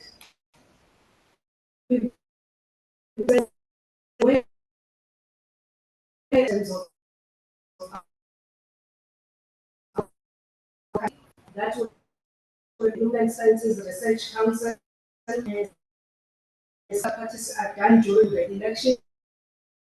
Audits in the voting station are asked.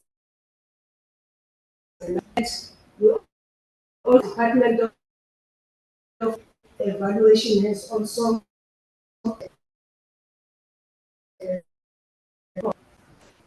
so what they give us then is that when we look at the just after 1994, the studies are telling us that there was optimism about our democracy back then. And positive. We're looking forward to greater things, better life, and we had very high levels of optimism.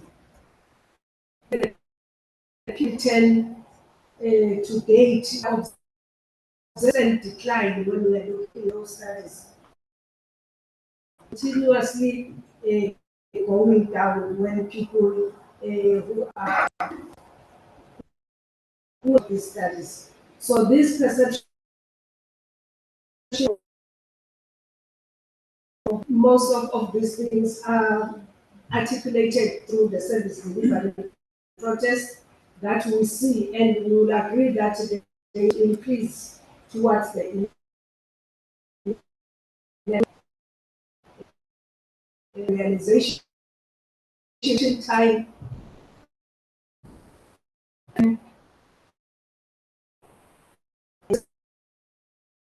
They are not out in terms of service delivery, and maybe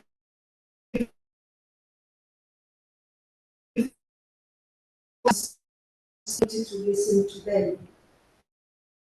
Also, speaker and that government created forums such as the WAD committees to not be very effective meeting of we will look at ways of how we can change things around them, work for us.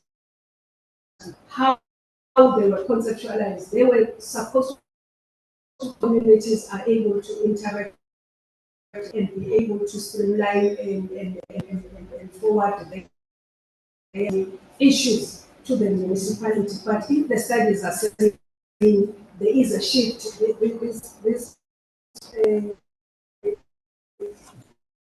platforms are no longer working, what is it that we need to do to bring it? You also have such a phrase. I used to hear it when we soccer. For are no longer doing well. They have a tendency of saying to go back to the drawing board and we must bring our club to it.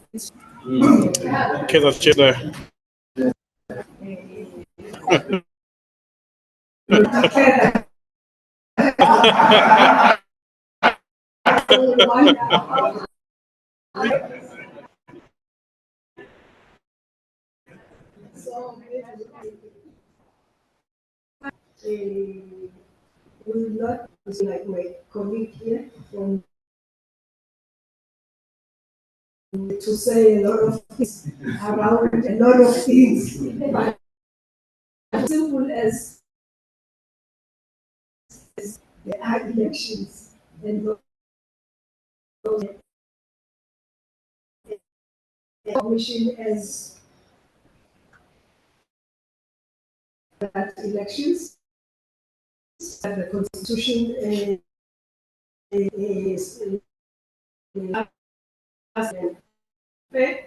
and we will also continue to provide or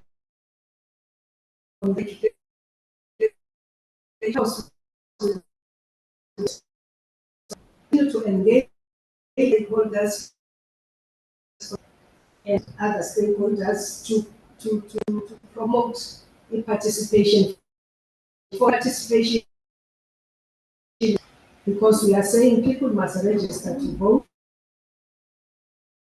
to participation along those lines, and you must also vote when the elections are declared or it's the election time. And saying outside of the ballot box, people also be participating because the democracy. If at the center of the people, if at the center of the citizen participation, we will never come to enjoy the full benefits of democracy if we don't.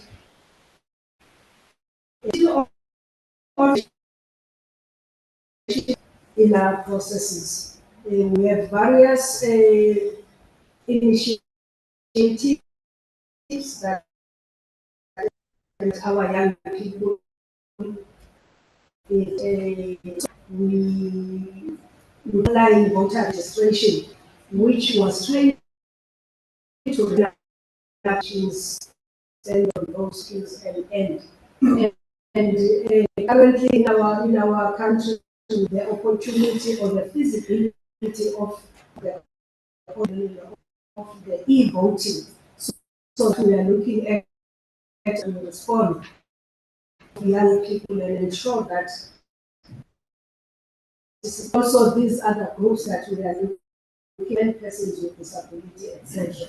So for us, it's very critical that we have a trust in the country's constitutional processes. Whenever there are issues that seem to solve cases, it becomes our responsibility so that people can trust and they go to the ballot votes and they cast their votes. Their indeed is what they see at the end of the day. When we look at our achievements as an organization, saying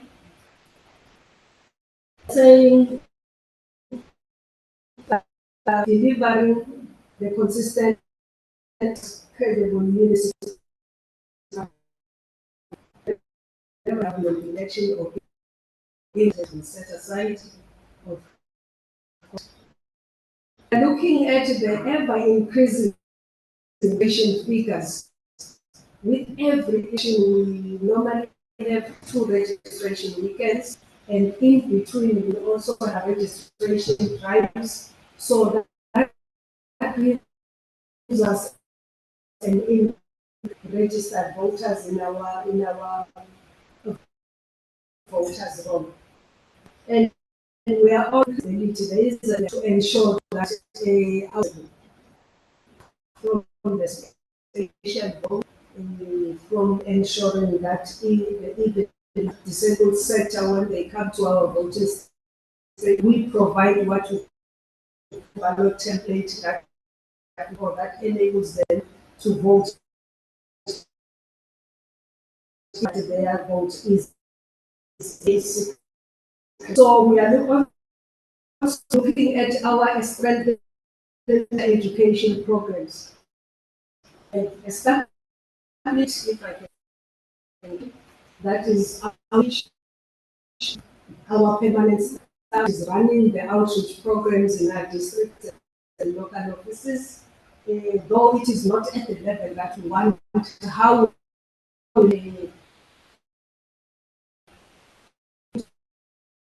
when we are conducting the voter education, we share our information with them that they are able to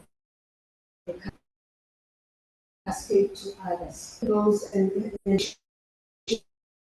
I heard the MEC even saying that as the department, the board,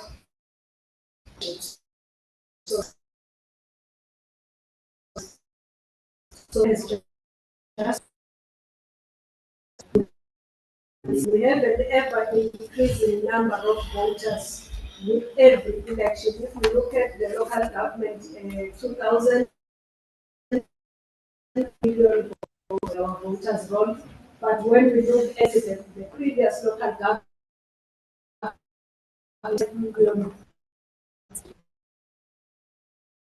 in a movement in terms of our voters roll, does NPE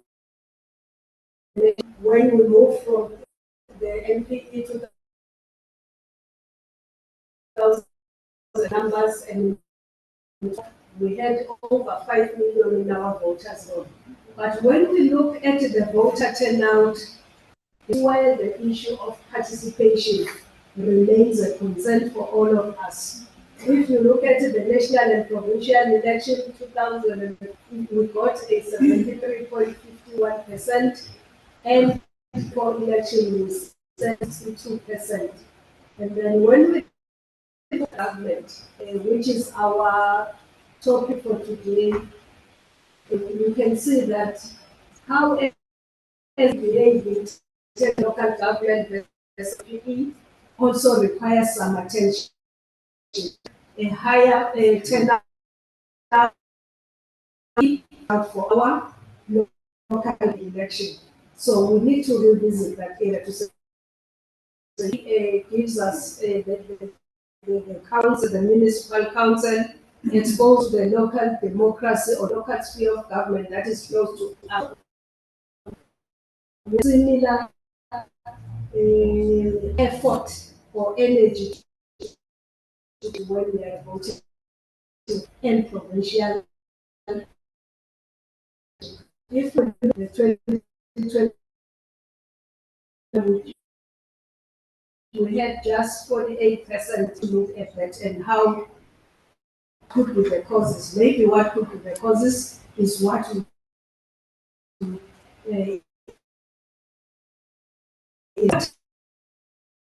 especially for today's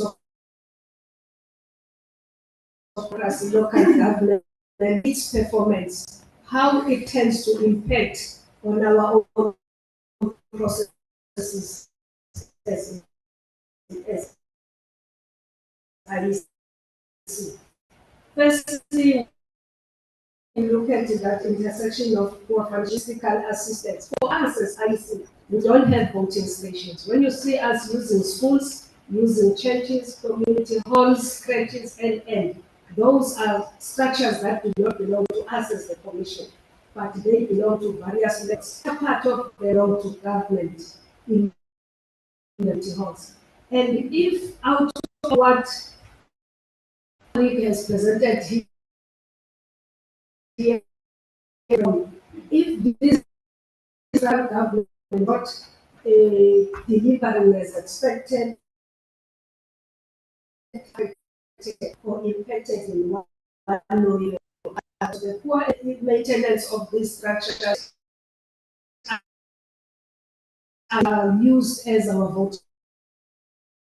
We may find our locate the voting station from that permanent voting station to even a temporary structure, which is a tent, because the using maybe has been vandalized or was not being maintained as it was supposed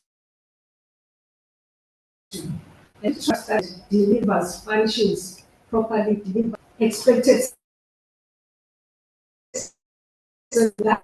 that is trust. If or they trust the government, they will also trust the democracy. Encourage them to go to the ballot booth come time. And unfortunately, what happens then is that when the not honoring is wasn't coming,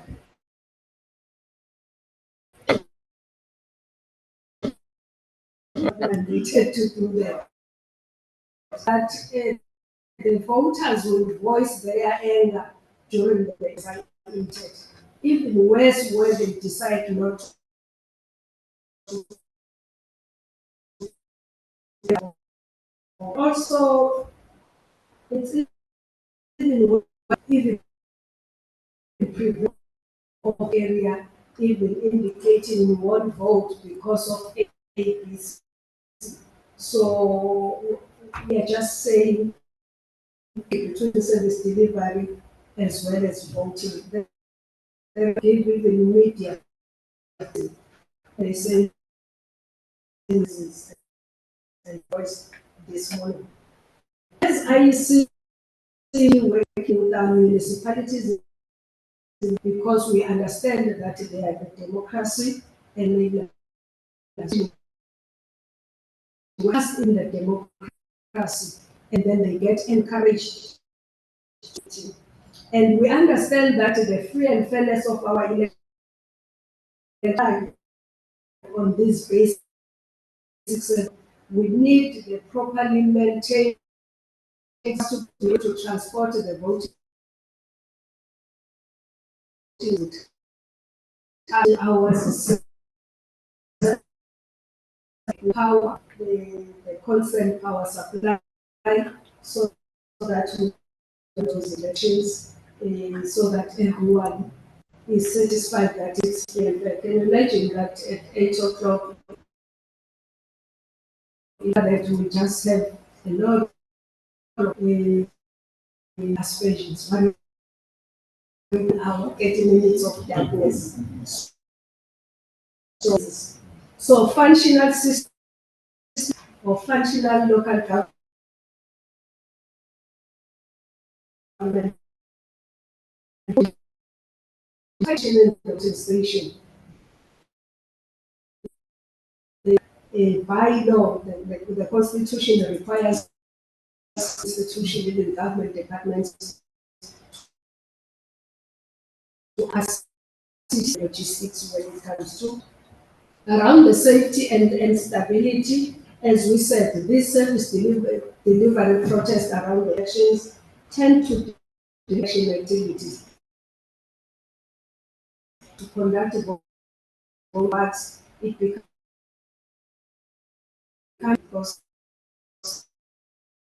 and as I said that confuse IEC and local government or the government. In the election risk in some areas, and we are saying safe elections, the effective policy as we work with states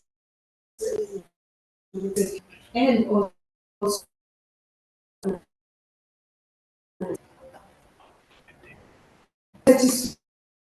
quite a lot of issues around service delivery issues. Then the disinformation and the intolerance as they are this service delivery protest around the campaigns and election campaigns ensuring free and fairness of the election. So,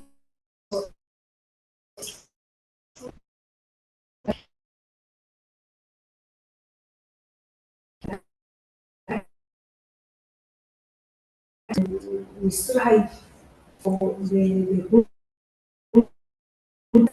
service delivery process. We have to build strong democracy. That's what the next one is. So we will continue providing the civic education even beyond the elections. We need to continue providing empowering one educating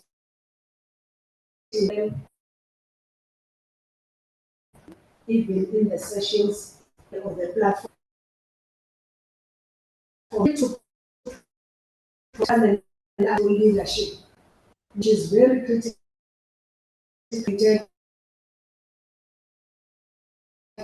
that we need to have leadership. Then, as communities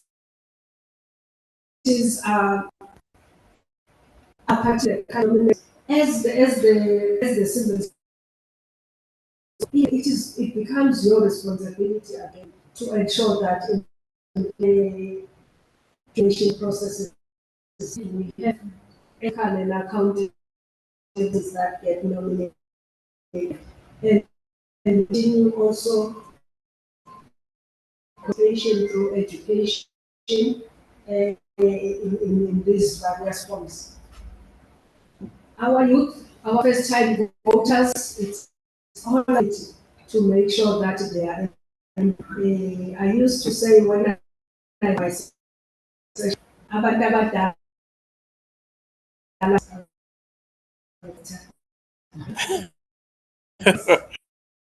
so we went to the voters roll without, maybe it's without push that from about it. But our own kids and our own grandkids, they talk to these them to the voters. And to all of us in this room, we and to understand and electricity and why else they should participate in their democracy. So for us, when citizens are informed, engaged, and empowered, easily they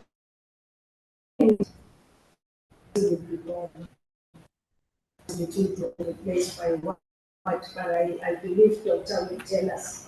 So to our mandate.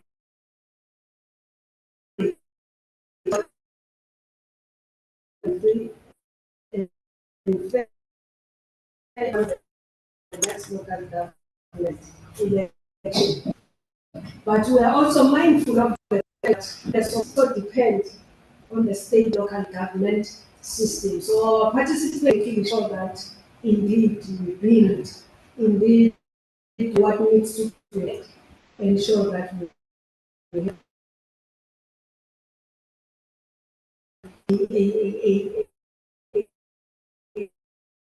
us preparing our election that are willing to without any service process and express his or her will.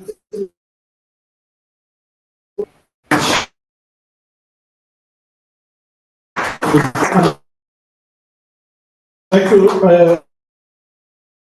ask you, Mr.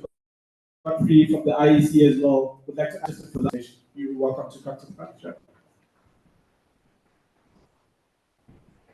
To all protocol observed, my colleague Ms. Iris coming to the age. We are also a chapter 9 institution, but with 4 years, 4 consecutive years, we are in the body, although funded by trade. Just some announcements as well. I know the topic of NDB came up. We work closely with them as well, but we what demarcation board final is for the whole problem to case it and only losing to become that has been shelved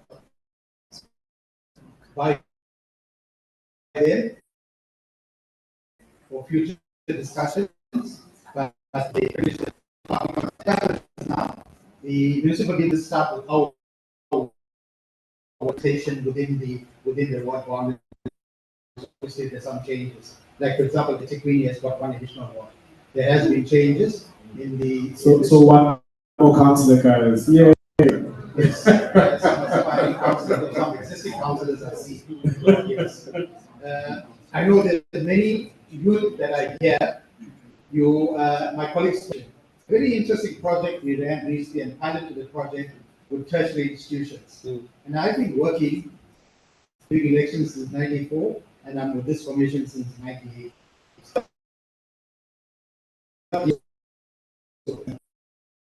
Even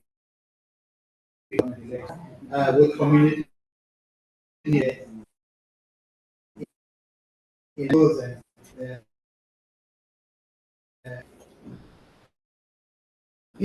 we exercise piloted with tertiary institutions, and we registered for and that's a very short period, and we employed or recruited students from these institutions, or because I find the unemployment is great among, and one of the things that came out from our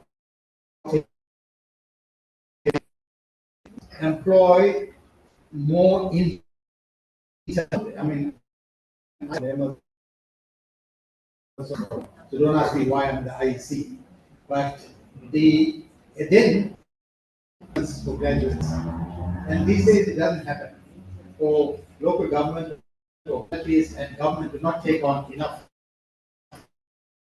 We do the way. Our small institution at the province, we've got about 60 years.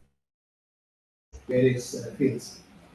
The result is that, without a doubt, because we work with ID numbers and gender, we've got more women voters. And yet, look at the political party representation of local and provincial and national structures. It leads to a question mark. Recently, I read the highest voter turnout was student turnout for SRC elections at a massive 15%. and they claim that this was the highest. How does it say? It's really sad. And what my colleague said, the armchair critics after an election are those that vote amongst our local communities and family people. They say no, we didn't vote once you complain. And we must decide. Some political parties don't like us for this. You can make the change. Don't complain, you make the change on the ballot paper. And that's what we say. That's your only fact. Now is piloting a new paper, and you would know, on these parties that win 1 or 2 seats, whether they should be part of coalitions. eThekwini, by the way, has about 20 parties. My experience in Canada in April, I must say, the electoral system. Canada Prime Minister there and the elections were held in April. When the Prime Minister dissolved, they had elections and they allowed me to visit our holiday. And that constituencies, there were 320 odd constituencies, directly elect parliamentarians who then elected. Now those are directly answerable to them. And very often they do pass the vote of no confidence and call for the party was Parliament didn't win his own constituency. Yes. And so yes, that's how it works. Yeah. However, another policy they have, which I think this is where Proctor or whoever wants to change the Structures Act is leading for its this party in the parliament.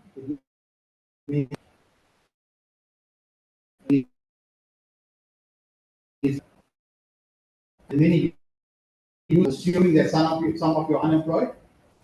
I mean, making the communication employing. Remember, our elections are seasonal for us.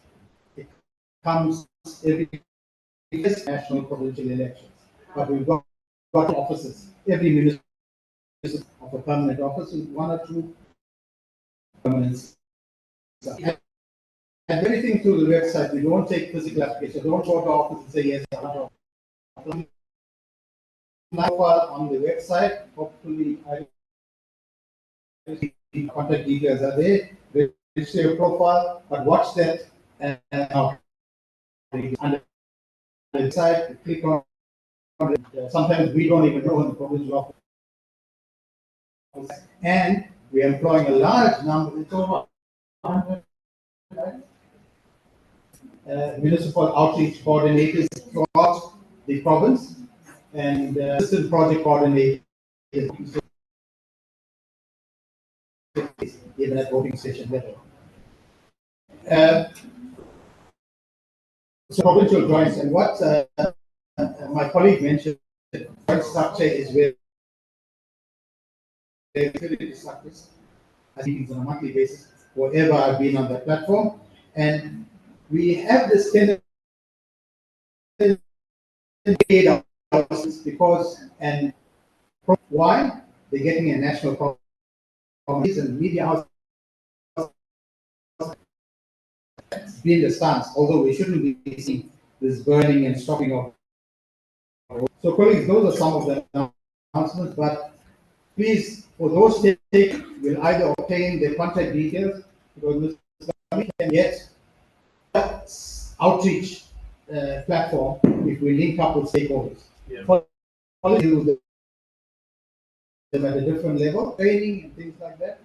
But share if you want to, even if you're at the local municipality level, we'll have people there to come out and do some work with you. And that's you, all the stakeholders in the house here. And I've been working with you for the past 23 years.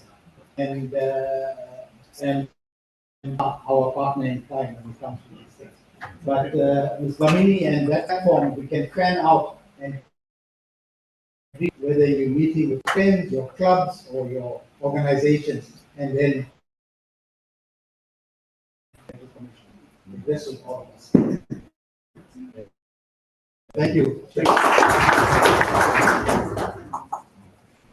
I think I've broken Vijay's so, can I please ask for if you want to pose to the front?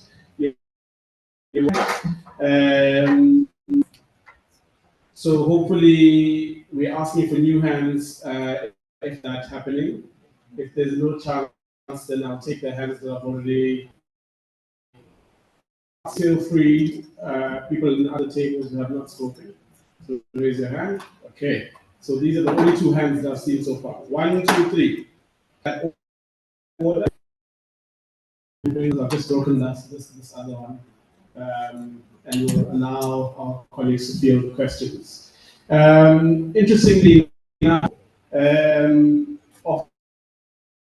was last year's conference where we spoke about municipal, for instance. That's a space for civil society to be actively engaged, actively engaging in that space. And so it's important that we try and utilize all of those spaces to ensure that we create these external mobility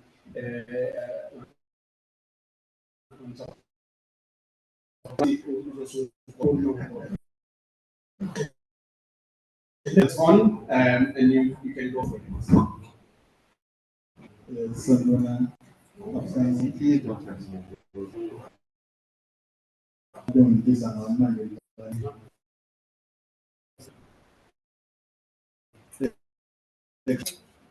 I was reflecting on the program.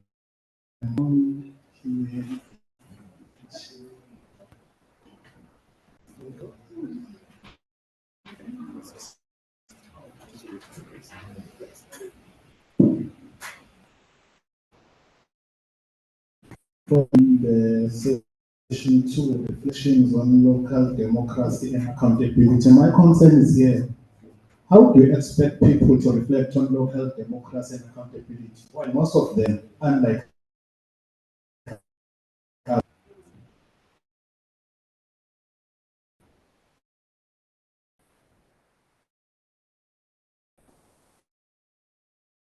opposed to plans to voter registration programs and learning.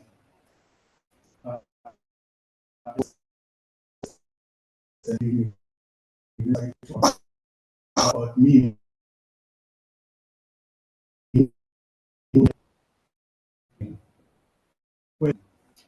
So it's one of the so that we have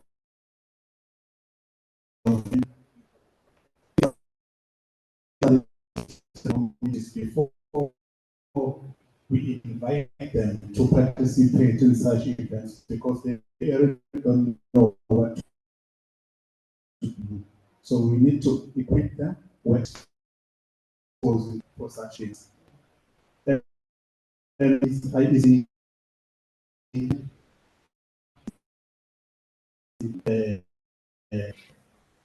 Let's just be fair, guys, and speak as adults. I don't remember them. Oh, that's the fact. False False numbers. It's what is happening. Oh. Thank you. Okay, let's come on. Sorry, is this off guard? Okay, before we go to the next two questions, so I'll be moving along with those hands. As to each other as well. Responsible with the way in which we speak about things. I'm not defending anyone or the IEC in particular, but if you make a reference like that, you need to sort of add value. Part of the question of local not necessarily addressed to the people. There's a responsibility that we like often feel that when we're riled up and angry, if an NBC comes in and leaves, that we get out or we choose to tune off.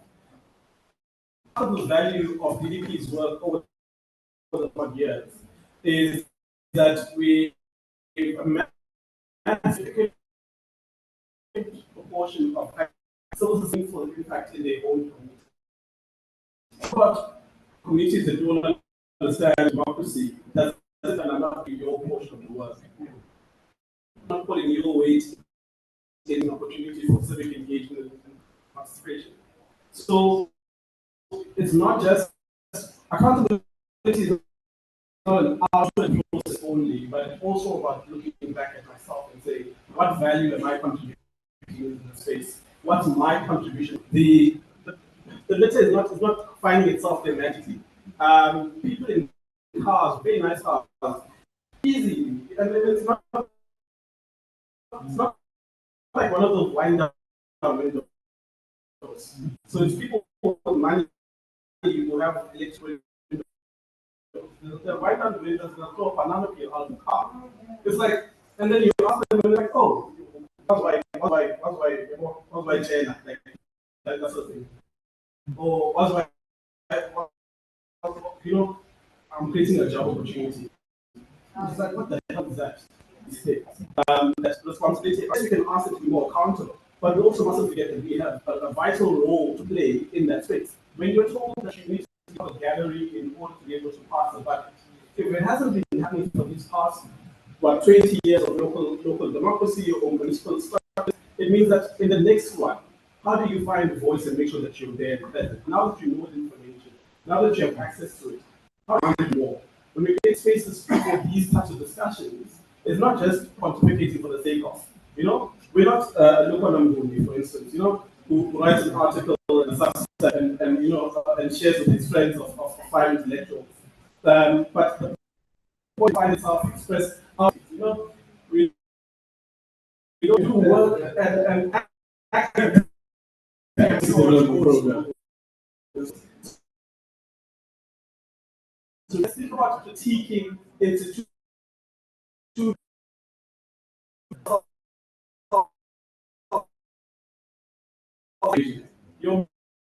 You're making it seem as though you have no role to play in that space. Our work in democracy is about making sure that we find voice and we work together. And they will lead us astray, and you allow them to happen, and then you complain, but you leave yourself out of the baby. Yes, Alison, and then you have a yeah, let's talk with Alison. Oh, I have my yes.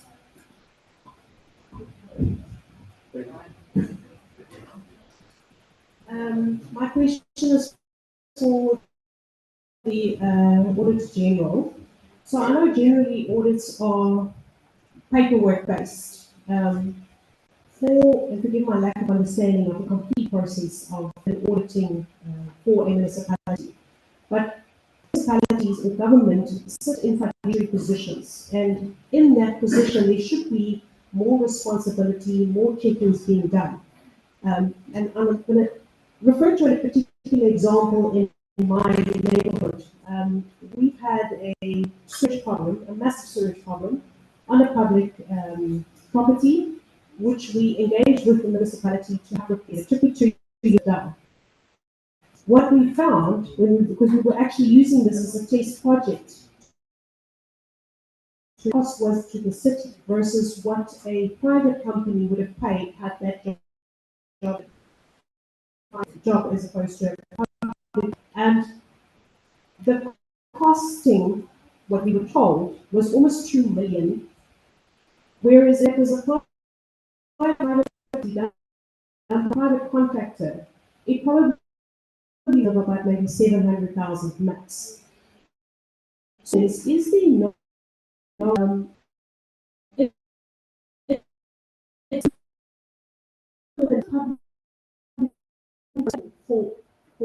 job that should have been much cheaper? And is there any mechanism to check what is put on paper actually translates into what was? Because in reality, the communities will tell you what's being put on the ground is not what's being put on paper. We can't get to all the services, and the ratepayers just asked to continue paying more and more and more when they can't sustain the high taxes. So for me, that is a big problem, and I think there's a disconnect and a misconnect in terms of what is in reality, and I think the AG needs to do more to protect the public purse and hold the government officials accountable. I also would like to know how does AT pass with clean audits when we know our city infrastructure is falling apart? If you speak to the communities, they'll tell you. So I think there needs to be a better connection with the AG and the process with the civil society and the communities. Ask for our inputs. Do a community survey as part of your audit requirement to check what the municipality is telling you. Is that truth in reality on the ground? Because I will tell you, what you are receiving in paper is not what is reality on the ground. I would like to see the Auditor General doing more engagement with civil society in the public sphere so that we can actually educate communities around us, the municipality to this person in paper. With respect, which is passing a budget, does not do anything for it. I have had no meaningful participation in that budget. I'm being affected and I'm being told I've got paid as citizens. So sitting in a gallery means nothing. And that's why we've got apathy. It's pointless telling people you must come sit in a gallery when you've not been allowed to have input on it. So to me, that doesn't work. Yeah. For the IEC, I would also like to ask, is it possible for the IEC to come to the wards, come do some voter education within the wards, work with the civil society groups, and let's bring this closer to the public, because as you saw the figures, the apathy is high. When we explain to our residents, in our constituents, people that we work with, why it is so important, you discredit everything we've said. So if they can hear it from the IEC, it may hold as little bit value as opposed to anything else. So that's it for me, please. Thank you very much. And I think that's a real concern, especially the one about sitting in the gallery, because now, in the absence of a genuine public participation process, you go sit in the gallery and then you become co-opted as though you had contributed meaningfully to the space to the decision that ultimately comes up. There's one more hand, yes. There's two more hands. One and then.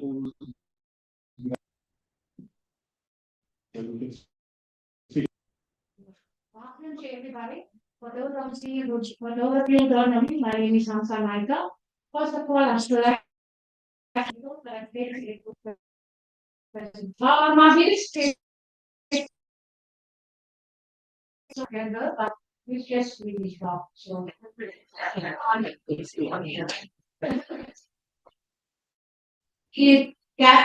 last year we have 40 earlier was spent and they had one consulting and then asked the question, why isn't the people who are paid to do their job, whether it's accountable or whatever the job is, why are they being held accountable? Performance management, the performance appraisal, whatever. There's systems in place, whether it's a business, whether it's an NGO, whatever it is. Our problem is in the vision, which was starting on what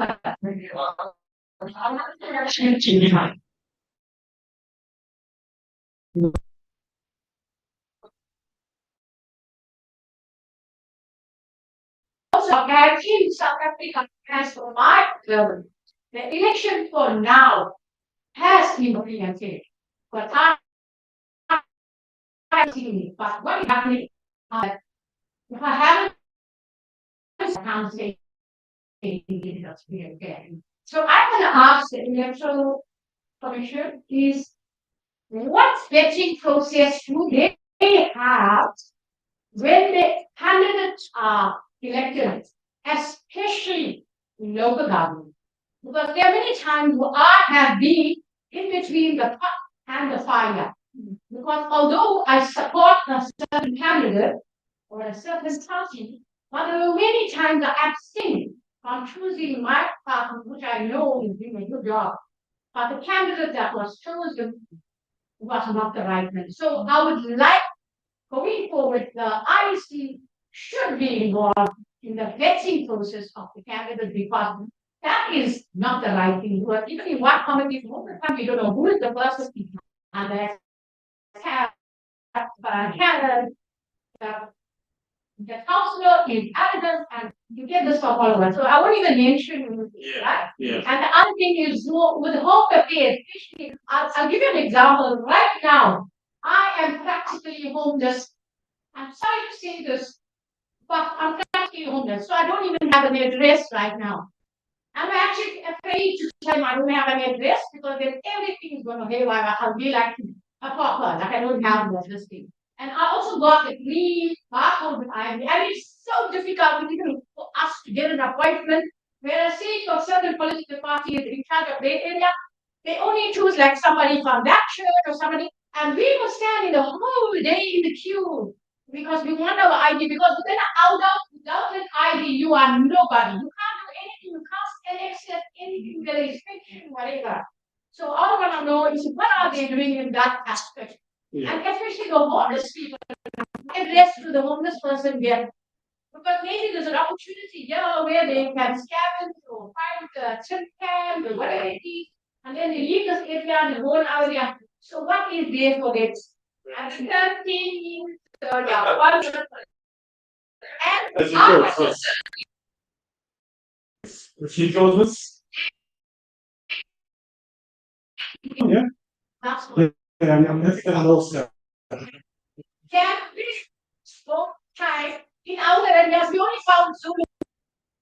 Our people all read English, even the Zulu people, the Ojibwa people. English is the main language. But in Phoenix Factory, I've only seen Zulu person. There's no offense to whoever's done it, it's wrong. But I'm just making you aware. That's all. There's no problem with it. Yeah, thank you very much, ma'am. Inclusive language policy is very important. Our last time this round. Someone. I'm sorry, but Colleagues, an opportunity to speak. so I'm multitasking. Some consistent 6th of July. Could we have to do one thing and one listening to the shenanigans of this country. The minister is at the head of community, so things are coming out there. That's surprising now. I don't have an only opinion. 3 questions. I've had leaders of activists that I know, in particular the big political parties, complaining about the proportional representation system, in particular when it comes to local government. But there's something that's confusing me, so I hope IEC can explain how it works. Right?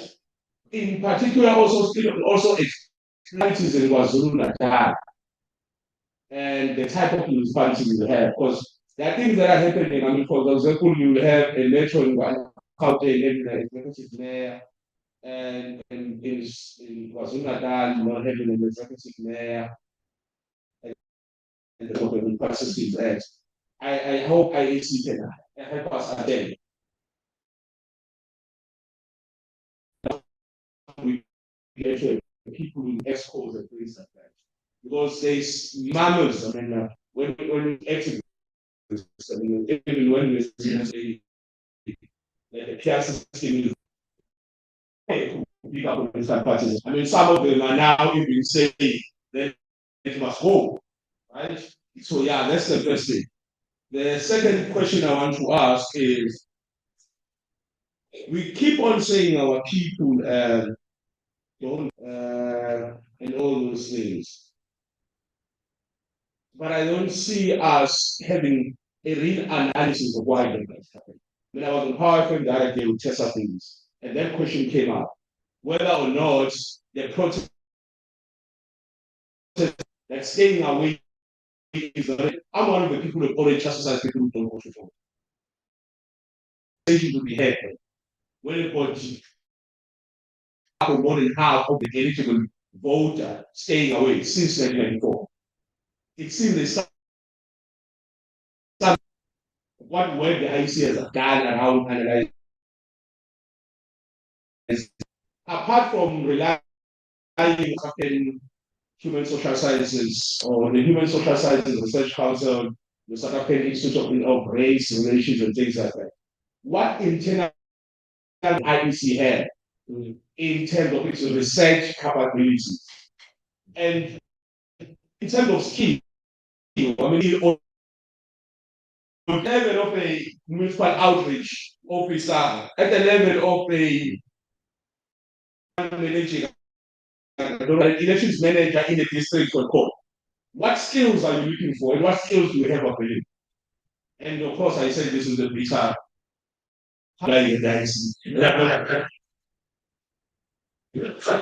Just a concern was sometimes, and this is not a dig at anyone, and the people you say to speak on education, democracy, politics, leave a lot to be desired. It's very concerned in South Africa. It says in South Africa, if you can show a qualification, you qualify. If you can answer the interview, you qualify. Institutions like the IEC are very specialized. The qualification shouldn't be the only. I see because they carry the necessary requisite skill periods. But we have people who just because they're the masters. I mean, you will know because sometimes some people just rely people. Let's punish people just last research. They don't know much, they just do knowledge, but they are experts. I don't know. Sit down. I've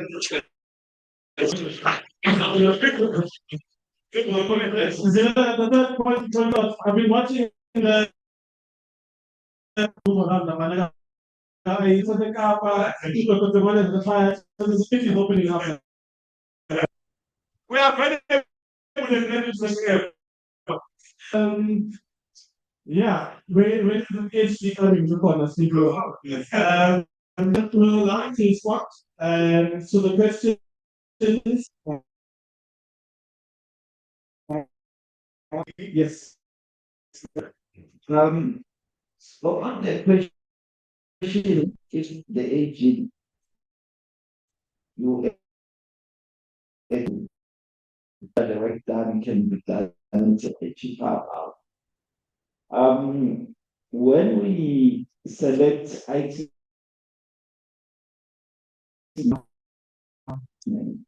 and that risk assessment incorporates a lot of things where we do when we select items, obviously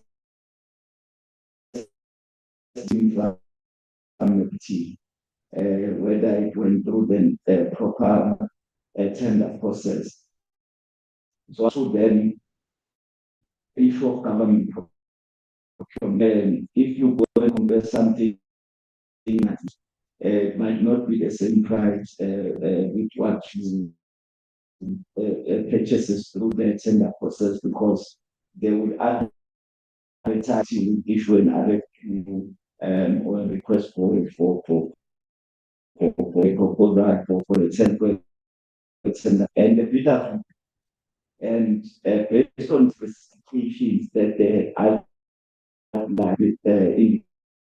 indicated.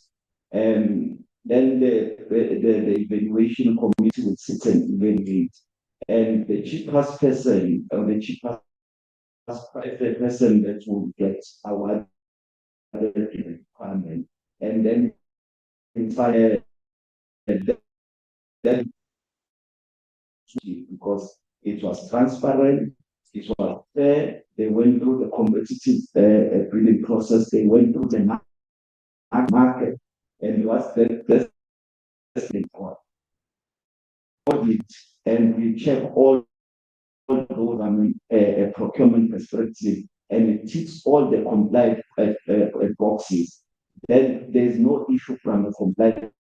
What we do, we also go to for site visits and we check work that has been done is adequate and it's value for money.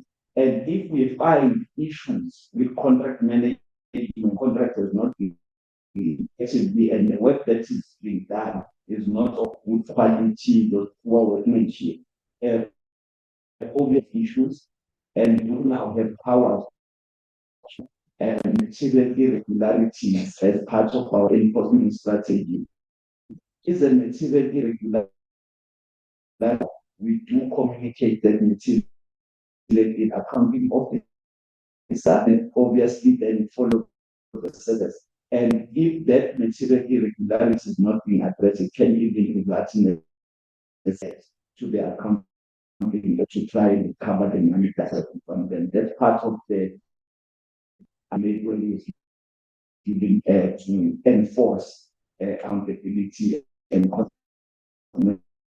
the issue of being cheaper. I think if they follow the normal process of tendering in the first place, we can do from our side, because that is what they think they need to go to the market. So if you compare with what you can buy cheaper in public, say, in shopping.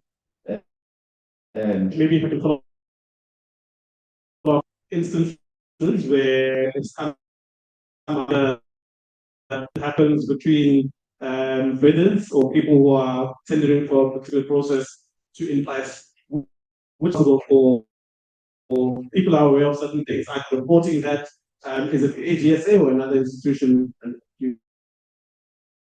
Very difficult one to pick up. That's why sometimes when you visit the world, there is an instance that you are aware of. You can bring it to attention and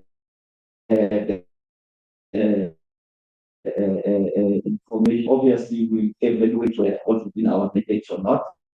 That's not in our mandate to investigate, but if it doesn't fall within our mandate to investigate, and the proper institution to cause other or law agencies that are best known to deal with such matters. So you can even the colleague who spoke about the area where the sewage that's please bring that to our attention, so that, because obviously when we do our risk assessment, it's on a sample basis. Maybe it might not be part of our sample because we did not pick up any issue. But if you do, I welcome everyone that if you do have instances that you want us to look at specifically because of certain indicators of mismanagement that you are aware, bring it to our attention. We definitely respond to you and we look at those matters. Then with regards to eThekwini receiving a clean audit, they did not receive a clean audit. They received an unqualified audit with findings, meaning that on the financial statement, we did not find any material mistake, because obviously when they compile or assemble the financial statement, they compile the financial statement in terms of the general reporting accounting standards. So if they reported according to the standard, then they will not receive the qualified opinion on the financial statement. But the that is reported from a compliance perspective, from their performance information not being reliable, certain performance indicators not directly correlating to their mandate. So there's a whole lot, a lot of issues from a governance perspective that are included in the audit report, and they do also have a material irregularity that has been issued to them in terms of certain things that they did not comply with. So it's not a clean audit. Again, if there are any additional issues, please, you are welcome to bring them to our attention. Yeah. I'm not sure whether I've covered it. Or on the issue of consultants, I know that it was a comment, and it's something that we've also elevated or heightened in our reporting, in our general report. That's why We even have the slide on the use of consultant, and it's things that we brought to the attention of the of Proctor and of the and also provincial treasury and the obviously we do look at it closely, and that if there are any issues from a compliance perspective, we also do report those compliance. But it is an area of concern, particularly because we find that there are people who are employed in the municipality, but who can be able to do the job, but due to the lack of skills or capacity, they end up using a lot of content. So it's something that we are continuously evaluating and heightening in our reporting, so that there can be some accountability in the industry. Thank you very much, Mr. Dlamini. Mr. Mhlongo, I'll just run through these questions. The first one on online application. I will appeal that when we treat this matter of using the online platforms for young people to apply, let us not just generalize and want to continue to keep them out there. So young people are on social media, they are using these online platforms, and the various government departments again are also using this online system for application. So what one will indicate is that our offices remain open for anyone who will have a challenge of applying online at home. And we're also aware that even the libraries, municipal libraries, offer the internet services to young people. So there's quite a lot of variety of opportunities for young people to apply. But if everything fails, a person can come to our office, but we are not going to accept that hard copy application documents. We'll just be assisting a person to complete the application online. So that is the first one. And before these adverts are out, we will be running a communication drive where we are just sensitizing communities that are hiring, even on our various social media platforms. We'll just be sending out that communication, so the young people will be able to find that information. So for whoever who wants to apply and can't because of the accessibility or connectivity issue, is free to come to the offices for assistance. If we are to say the elections are free and fair, Kunama indicates dear delegates that are used to inform a conclusion that says the election was free or fair. I hope we'll find time outside of this in another engagement to deal with that, to unpack what is it that informs the free and fairness of the election, because one gets a sense that we might have a different understanding. One such element is that do we have a legislation that governs that election? So that legislation will talk to a number of issues, aspects. So we need to understand that framework for us to be able to keep ticking to say, indeed, that was done, it was followed, and. So was there a procedure that was followed for that particular election? So we should be able to understand that. One other aspect is where we look at the issue of campaigning, where the candidates or contestants able to campaign freely for that particular election. That's one indicator that indicates to us that the election was free or fair. And for us, the issue of transparency, where we are having the agents, what we used to call the party agents before, and as well as the observers. Those are some of the instruments we have that also keep checking now they are following an election framework to say whether this was done, this was followed as per the election. So those things assist us to make a determination. Even when the observers say it was free and fair, as the commission will come out and say free and fair, it's because we are looking at those indicators. But as communities, we might be looking at something different. That's why I'm saying in another platform, we need to look at what is it that informs the fairness of the election.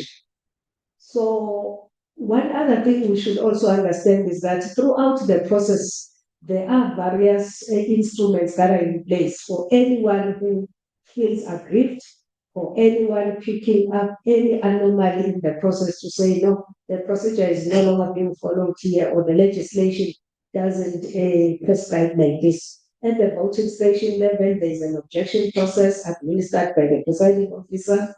If not, an appeal gets escalated to the commission, to the commissioners who also look at those things before the results can be declared. Normally on Saturdays, even all the appeals that are received are attended to, and then it gives a way towards the declaration. And even outside of that, we have an electoral court in South Africa. If all these other platforms fail, any aggrieved person can even move to the electoral court. So these are avenues that are available even to communities to utilize should they feel that something is wrong. But they're perpetuating a narrative of the rigged without the evidence that can be taken through all these platforms is just dangerous for us as the country and. But anyone with evidence can go through this. I hope the delegates are also aware that the agents that are put at the station are now allowed even to photograph the result slip as an evidence. Then it gets transported to our offices in a tamper-proof evidence. Back at the results operation center, there are political parties that are PNC who receive that back fully sealed as it is, and then the results get open to the gate process, and we scan that result slip into the system. The parties have access to the system. They have people who are given that right to view those results. So if the result slips are taken, the photographs at the station, they are able to compare with what is in the system. So that is how, as transparent as our system is, to try and give us that level of comfort that indeed everything was transparent. So I invite anyone and everyone to say, before we can even go to those conclusions, because this is our country, the reason we are here is because we want to build, rebuild, and repair and so that all the systems work for us. If someone that is deployed at the station as an observer or an agent or this has a responsibility to ensure that the process is followed as per the legal framework. And if there is any anomaly picked up, we have these avenues that I've mentioned that we utilize to ensure. But over and above that, it's very critical for the civil society that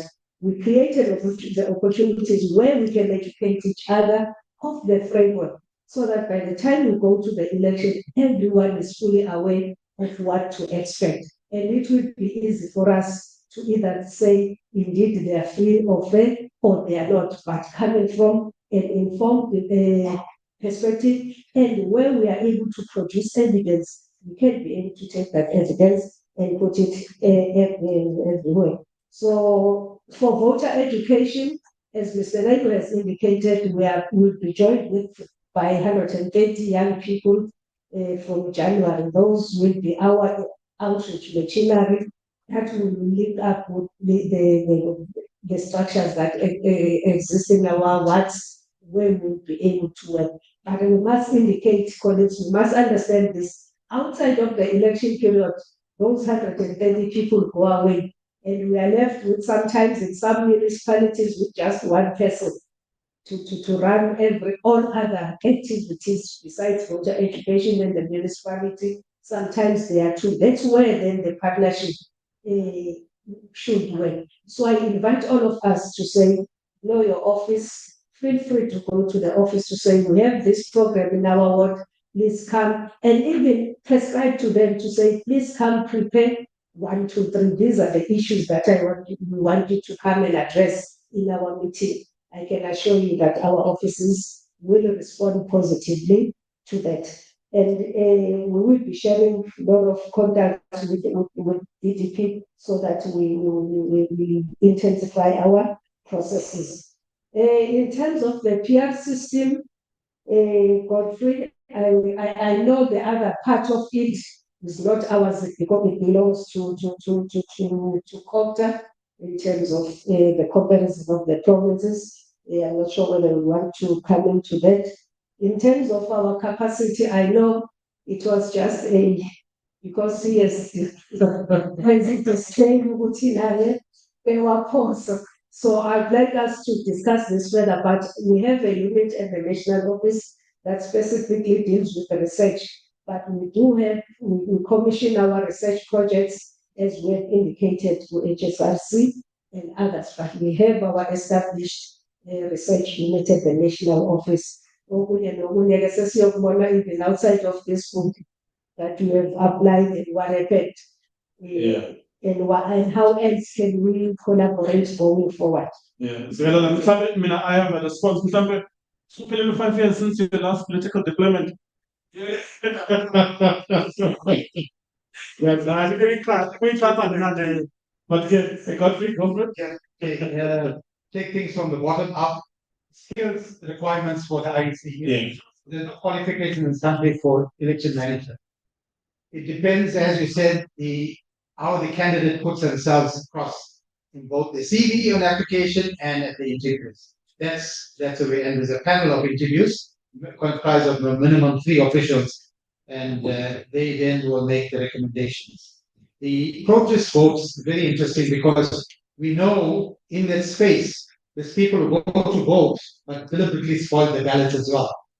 So because they must be deemed to be seen by their party agents who have voted. See, so this type of protest vote, we've seen it, but the concern is spoiled ballots and voter education comes in. But some things we can't avoid. If somebody wants to deliberately spoil their vote by voting twice or sending a blank ballot paper and taking a ballot box, it's hard to control because that process is the secret. The proportional representation system is interesting because remember in these elections, you will vote for 2 ballots in the metro, 1 for your ward councillor and the PR, and 3 ballots in the other local municipalities with the district council. You'll vote on a ward ballot paper for those local councils, a PR ballot for the local council, and a PR ballot would comprise 60% of the seats in the district. Now, at the first sitting of the councils, the IEC goes in for all the other municipalities outside of the metro, or we can even be called to assist the metro, where they elect their officials. This is where they can choose, might be subject to correction, whether they want an exco system or executive mayor system. And we know eThekwini has got an exco system. That means based on the proportion of seats there, and in priority in the number of seats in exco, then parties are given those seats. Other metros like Tshwane, Joburg, and the like have the executive mayor system where the executive mayor is elected at the first sitting and then he chooses his MMCs. And that's the scenario there, which is outside of the IEC, by the way, but we are called on to assist in the first sittings because at the first sittings of local councils that fall under districts, we also elect the local to district of the other 60% of councillors.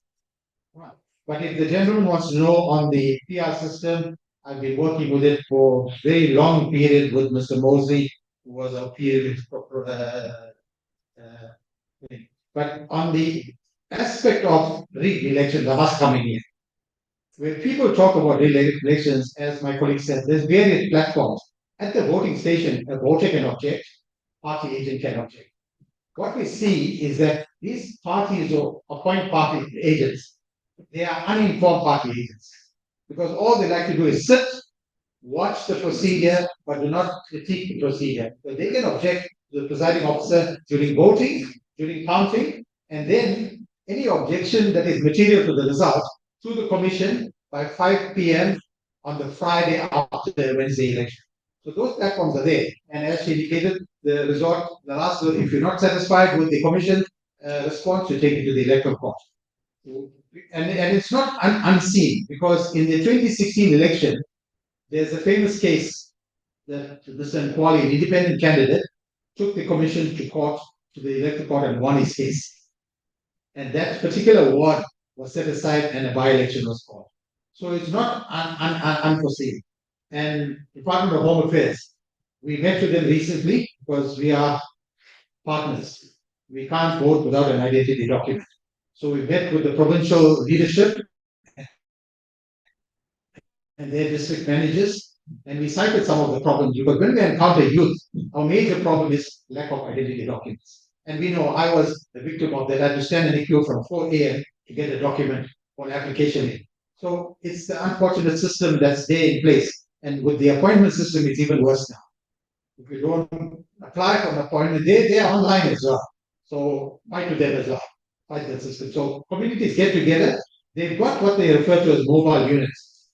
And get your community structures to talk to the local home affairs office where they can bring, and there's sufficient numbers of people to apply for identity. But also speak to your communities because they have a large number of uncollected identity documents that they report from time to time. And we work with them because the moment we say we go out to get applications, we do a voter education campaign. When you're delivering IDs, you come and do a voter registration campaign. See, so it works both ways. With every outreach campaign, we should couple it with voter registration, and then after the registration week, and that's what somebody asked, where is the platform to register? It's at our offices, as my colleague said, but also when we publicize national voter registration weekends, it's highly likely Treasury will give us funding for 2 registration weekends prior to the proclamation of an election. Make sure people must go and check their status and then apply at the voting station, whether you are a new voter or whether you change your location. Remember, local government elections, you can only vote where you are registered. Don't take a chance like national and provincial, you can apply to vote anywhere in the country, but local government, you must vote where you are registered. Yeah. So that is the we must plan out. Thank you very much, Godfrey. Thank you very much to Mrs. Godfrey, and thank you very much to Tom for your contributions. Colleagues, we're running significantly over time, and I do apologize for that. Of course, I take no accountability in how much you talk. I've illustrated that people must talk for under a particular amount of time. They've chosen a bit over, and so we work with that. Can I please ask now, Dr. Shishonga, finally your chance has come.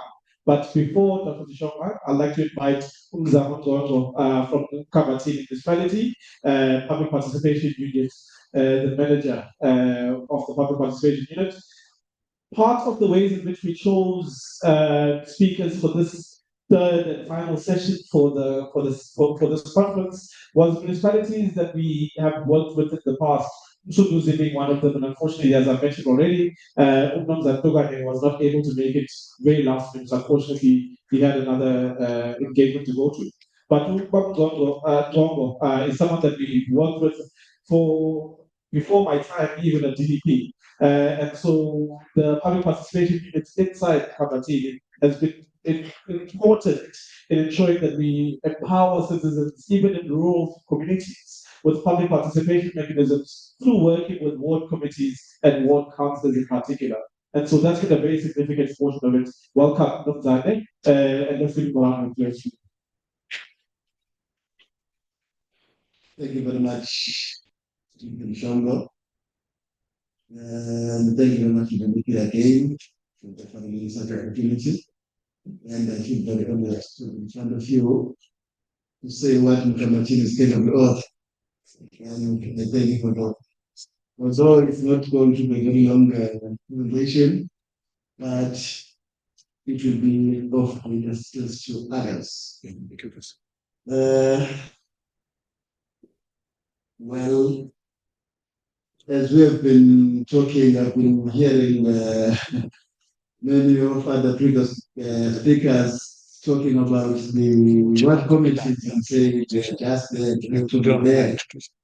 So, as we are working with the ward committees and speakers and the councillors, by the way, one of our duties is to coordinate the public meetings for the ward councillors and also for coordination of the ward committee meetings, of which we are verified for that and check if the functionality of the ward is in place.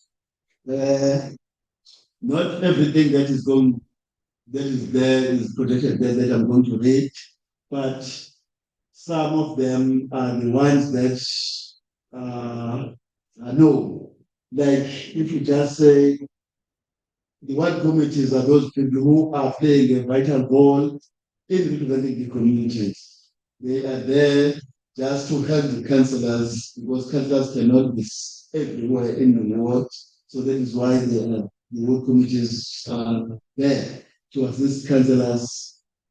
And as we all know, they identify community needs. This is one of their duties, that they must identify the needs for the communities and propose projects on behalf of the communities that they are residing in. And they collaborate with authorities for implementation. Well, in some wards, there are traditional authorities of which there must be that alignment when it comes to project introduction. Whenever there's going to be a project, then it's not good and you don't appreciate this. The municipal council just come to the traditional area and just come with the project without the knowledge of the traditional leadership. So the work committees stand up there and assist should there be any need of that. So that is why we appreciate that and we always encourage them to do so. And they are also monitoring project progress.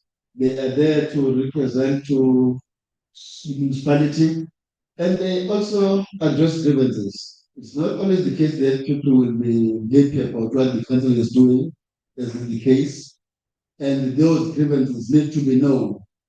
And sometimes it's fortunately or unfortunately for us, we sometimes do a municipal rapid response where we deal with those grievances and complaints. Whenever we are dealing with those complaints, we have some suggestion boxes of which we open and say what grievances are there or what complaints are there, and we take them to who is responsible for it. We take them where they need to be resolved. Because one of the things that needs to be known is that although we can be there, it will be very difficult as a councillor or as a municipality just to satisfy everybody. But whenever you have to listen, just to go to the community and listen, that is one of our duties. How do we do that?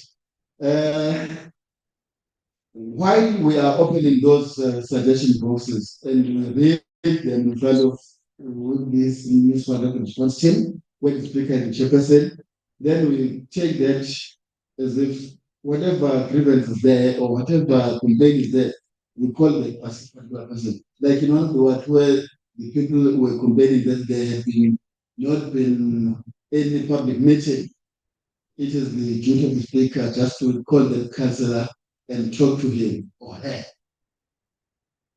So that is one of the other ways that we are resolving the way that public meetings are not called in some of the wards. When we hear people complaining about it, then speaker, we talk to the speaker after opening those complaints, because there are so many avenues that we have for complaining. So we take the one that is responsible for maybe for councillors, then talk to the councillor and say, the public needs meeting. Even if there is nothing that needs to be reported as if you have achieved this, just to come with the people and tell them that this is where we are with such thing that you have been given. Well, is it me who is operating now? No, it's not. I wanted just to have a minor words on this one. Acting as a communication bridge. I've been hearing some of us saying that even the way they are elected is not to our satisfaction. Sometimes. Sometimes or always. Well, but it's okay. Put there.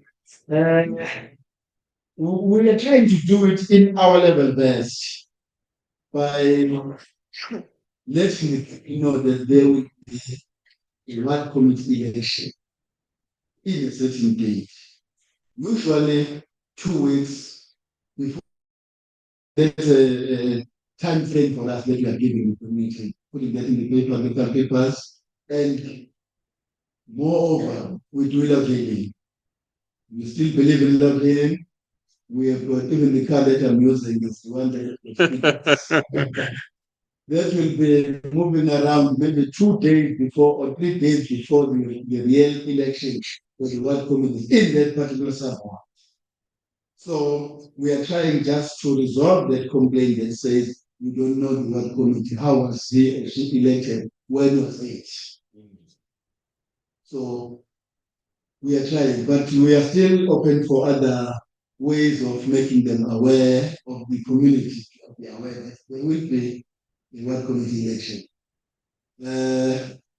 We sometimes invite IEC just to be there, and in other cases, they don't want to be involved so much on these elections because they say it might not be, it must be getting their credibility or to be seen as if they are favoring some. So we invite them, they are there, it's that openly. It's either we agree with that particular community. If we agree with it, we will be having by the show of hands. If we say Mr. Mshongo will be elected to be the ward committee member of this particular election because of this and this and this and this. So the community just appoint you or they were elected. Then it's either we agree that it's either by the show of hands or by voting, whereby we bring the box where we allow people to vote in. That's how we agree on that particular meeting. When the speaker is there, the municipal officials are there, and all the, even the council of the ward is there, even the traditional leadership is there, just to minimize any noise or any chaos that might be resulting in it.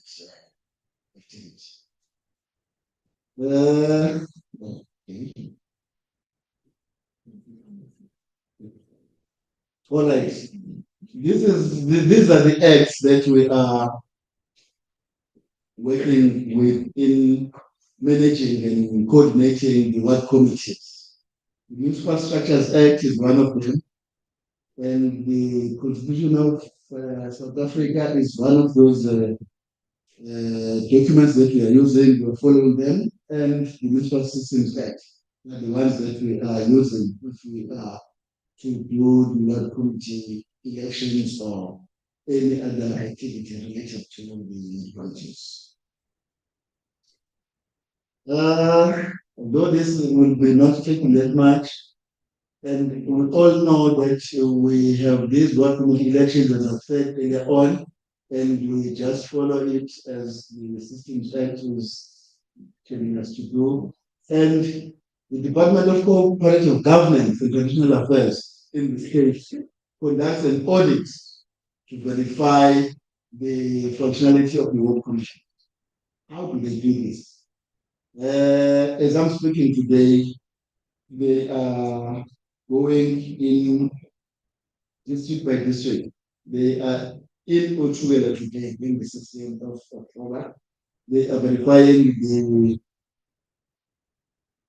LMs, including they are meeting in the district to verify the functionality of the work committee. I'm still coming to one slide that shows what is it that is being verified in order for the ward to be declared function. So our turn will be tomorrow as the Mpumuzo District Municipality with 7 family of the municipalities. We will be meeting tomorrow for identification, whereby we will be showing our POAs that the councillors have met with the communities councillors have been with the work committees, councillors have met with the public, and the councillor himself is written a ward operational plan or a ward report for a certain quarter, and there are sexual reports that needs to be produced. That I'm coming to that one. Well, the speaker is the one, once the ward committee is non-functional, so the speaker is the one who is responsible to talk to that particular councillor what is happening. People have elected you, so then you need to go to them and talk to them in relation to the service delivery issues.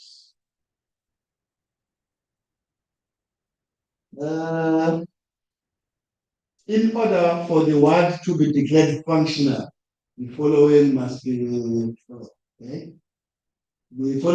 taken care of. These are the targets or the indicators that needs to prove that that word is functional.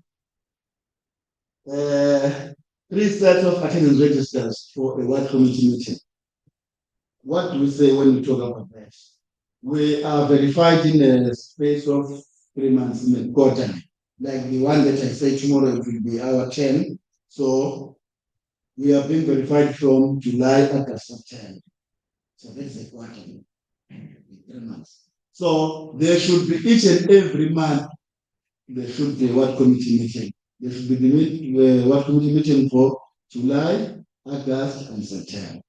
With the chairperson being the ward councillor, should be there. All signed. Those are the documents that we are producing to COGTA, is what I need to guarantee. So once there is a month that is short or there was no meeting, the speaker needs to call the particular councillor. You are mandated to sit each and every month with the ward committee, discussing the issues of the community and discussing central issues of those particular communities. So that's how we do it. And 3 sets of minutes as a proof of that ward committee. So that POE it should be there always. That you have a minute. Once the date of the minutes is not the same with the date of the word in the attendance, that's another thing. It's not the same. You have to make it the same because you can't say you had a meeting in July on the 23rd of July, then the minutes show that you had a meeting on the 30th of July. Those are the 2 different meetings and attendances. So it's not taken as that you have said during that period. And set of minutes, there should be minutes, as I've been saying. A word report, commonly known as word operational plan, from the chairperson. What was the issue that we discussed? How far have you done? What have you done in trying to resolve those issues in the community? Or because the ward committee members are bringing them to the attention of the councillor for discussion. What have you done? Have you met? Have you taken this to the relevant stakeholders? Because like someone has talked about the issue of home affairs. When you have no identity document, it's the duty of the councillor when about the number of people in that ward or the number of in that sub-ward are complaining that they don't have documentations. So the councillor must make sure that he met or he meets with the people from Home Affairs to discuss that. Let the Home Affairs as a department, because they are now mobile, they can even come to the communities to do that. Like on Tuesday, in one of the wards, we had those. We had that activity where the Home Affairs was only taking the old ladies and all the pensioners section. So it came to the ward, not true. That is what the council needs to do, assisting the community. As we have committed this. Each and every member to submit a central report. A central report is where, because before, whenever they are elected, the ward committees, they are sitting together and say what are the sector that needs to be given an advantage. So what do you think? There are people who are maybe taking care of home affairs. So that person must come up with the information how many people in his or her area are in need of these documents. Then should there be a need to call that home affairs department? Then that is where this needs to be written in a form of central report. And sets of minutes of the public meetings as well, like and then attendance register too. The ward councillor needs to be in the public, in the form of a public meeting, and there should be POE for that. There should be attendance register, because whenever we are verified, we are asked how many people were there. There should be the number of people who were in attendance. And there should be an agenda. What was it that they were discussing? So those are the reasons or things that you have to produce. As I've said earlier on, tomorrow and today you can be producing those documents. Fortunately, we have been producing them well, and we have been on top of the UMDM family of municipalities there, because some don't have this. I'm not just saying I'm proud of that, but we are, as Mkambatini, we are doing well when it comes to this. Yeah.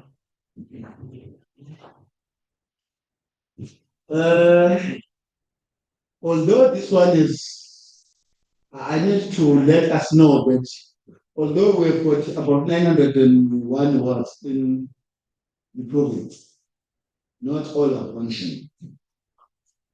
This is the breakdown of each and every municipality and LMs that are there. Then Amachi was got about 3. Then we have got about 53 wards. Every district. If we make a typical example of us, as we remember, we've got 7 municipalities. Then we've got about 92 wards as the district. But none of them are functional. So, as we are the family of municipalities, we sometimes come together and discuss how we can help you, how we can be of assistance to this municipality that is letting us down. Because they are letting the district down if they are non-functional, if they are failing to produce the previous documents that have been saying. So it means the councillor in that way is not calling the public meetings. The councillor, we have got the schedule of meetings that we need to sit on for the whole year. So if the councillor does not call the ward committee meeting, what is he talking to us when it comes to? What is he telling the official representing the public participation? What are you telling us in that meeting? All these districts, I heard that Italy is going to have more. One more councillor, one more word, one more. Yeah, and we need to know that as Mkambatini and Mkumundo, we are now going. We were 7 wards. Then now we are going to be 10 wards in the next year after the election. So it means there are things that we are doing better whereby people want to come to us. Because we are not the ones who are going to do, let's say, come to Mkambatini. They are the ones who come to us and say, we want to be in Mkambatini. Then what can be done? And MDP will make it on MDP will discuss. Then we've got some engagements. So that is how we do it. Thank you very much. That is how we are. Thank you very much. So, Michael, so started up on the lady, as we await Dr. Nakulu Chichonga's presentation. Perhaps what is important, colleagues, as we hear, it's nice that he's not from Etegui, so we can talk about Etegui things without feeling like, we're attacking him. So there are certain wards that I'm aware of. Some, maybe one of them might be even a resident of. Apparently, there was a ward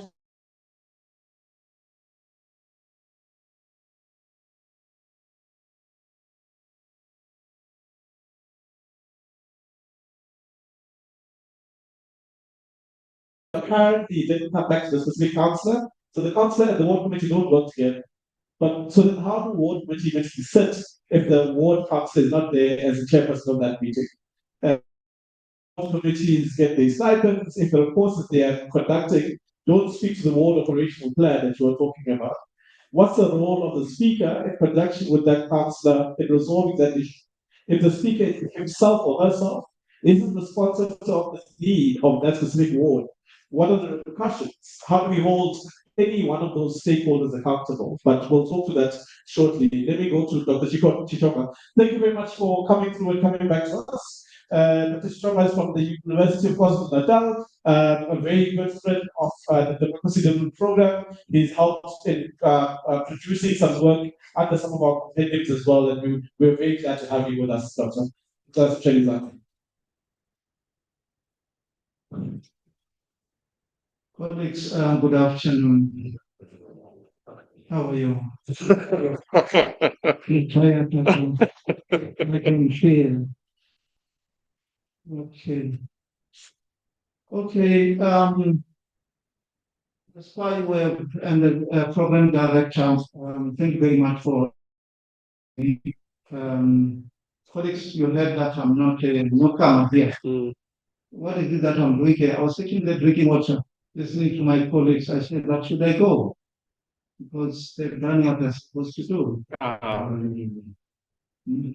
said that I have to be here because I need to be part of this, messing up democracy and also making it work. Okay, my name is Ngwa. It means, it means, Ngwa, it means a fight. Kuru, it means big, which means if you translate it, it's a battle. Now, this forum, which has been created by DDP, it should be a battleground. Because when we got democracy, I thought maybe things would be okay. Because those who were elevated to power, they were, I mean, comrades, our own comrades, people whom we have elected, but it didn't happen that way. Then I realized that we're entering into a battlefield. I'm not talking about the Gaza one. But I'm sabotaged because I'm coming here in a situation where I have to talk and also I have to make you awake at the same time. Okay. How many people amongst here, especially men, you propose your partner by yourself? By ourselves. Without fear? Can you raise up your hand? What does that mean? Colleague, my here, listen, you can't what the detail for what we had, but I think it's because of nature of mission. I said too much. And I always send him to say that, hey, I love that guy. Please can you approach him? I think when we struggle to find out some ways of how I'm going to that particular. So he came back, but he was not very explicit what he said. Every time I would be sending this guy, even, I mean, incentivize him in order to make sure that things they favor me. But at the end of the day, I get very worried that this guy, I see them working together. Press cannot tell you. Yeah. It is true. It is a true fact. If we are here to delegate other people, I think Ms. Dlamini, it's true that we, at local government, obviously, we are using the hybrid system. It is okay, but I mean, we can critique as well. I'm telling that particular story because when you delegate power, power can be easily abused. And that is what we are looking at in local. How you use this machine in a traditional line? That's what. I'm working it on your side. Okay. Yeah, there we go. Yeah. Okay. Now, that story, let us keep that story in mind unless if we want to live democracy and make it to be live, therefore, which means we need to be there, we need to do it, we need to dirty our hands. Now, I'm not going to bore you with a lot of things. These are some of the questions which, when I was traumatized when I was preparing to come here, and I started to wrestle with some of the questions which are put forward, which all of us we can read. We are here more concerned about local democracy. Local democracy, which is located within the municipality. How do we strengthen them? We are able to hear the themes. And if you look at the program here, DDP has also been part of the submission, which they summarized at the end. But these are the pillars.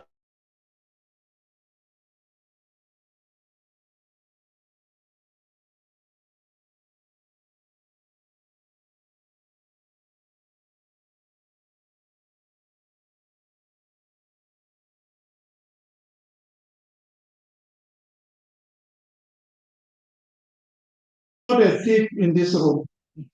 Who is not a thief? Who is not a thief? If I go to heaven, ask me a question. Are you a thief? Now, can you raise up your hand, those who are not thieves? Okay. Those who are thieves, Dr. Paul, are you a thief? Not a thief. Paul, are you not a thief? Those who are thieves, honest with me. Maybe you can go to heaven. Okay. All of us will declare that we are not thieves. Are you a thief because you have been caught?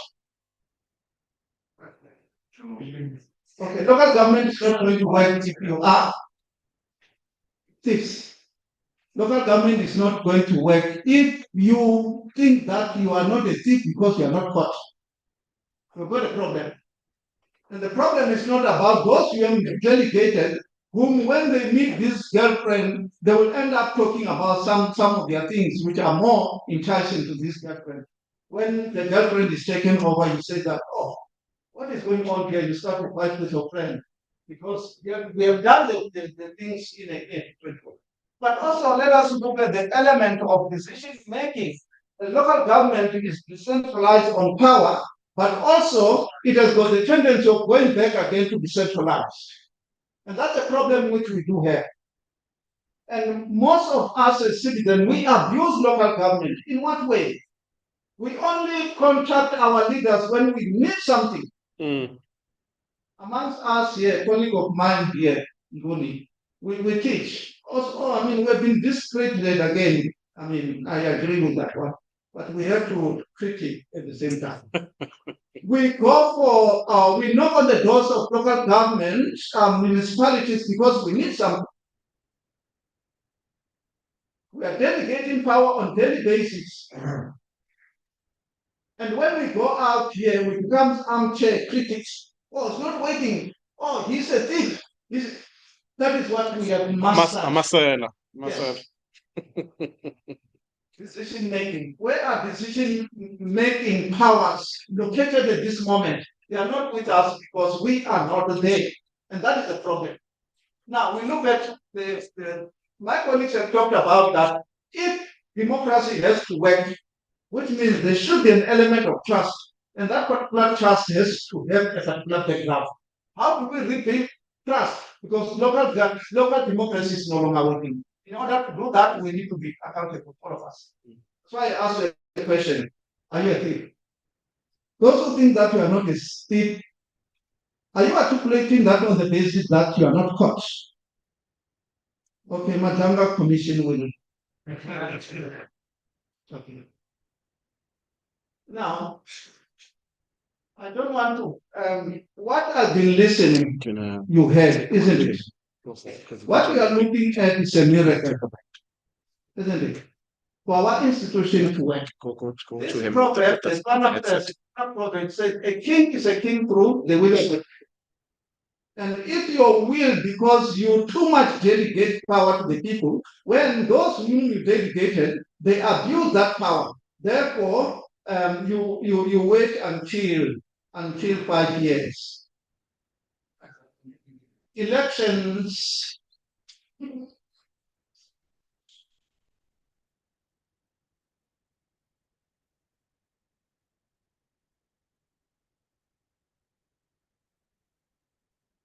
Elections is not democracy. So you can be more comfortable than you are in Chepson building. We're giving you that mic, Dr. Shishoma. No, that's fine. You're welcome.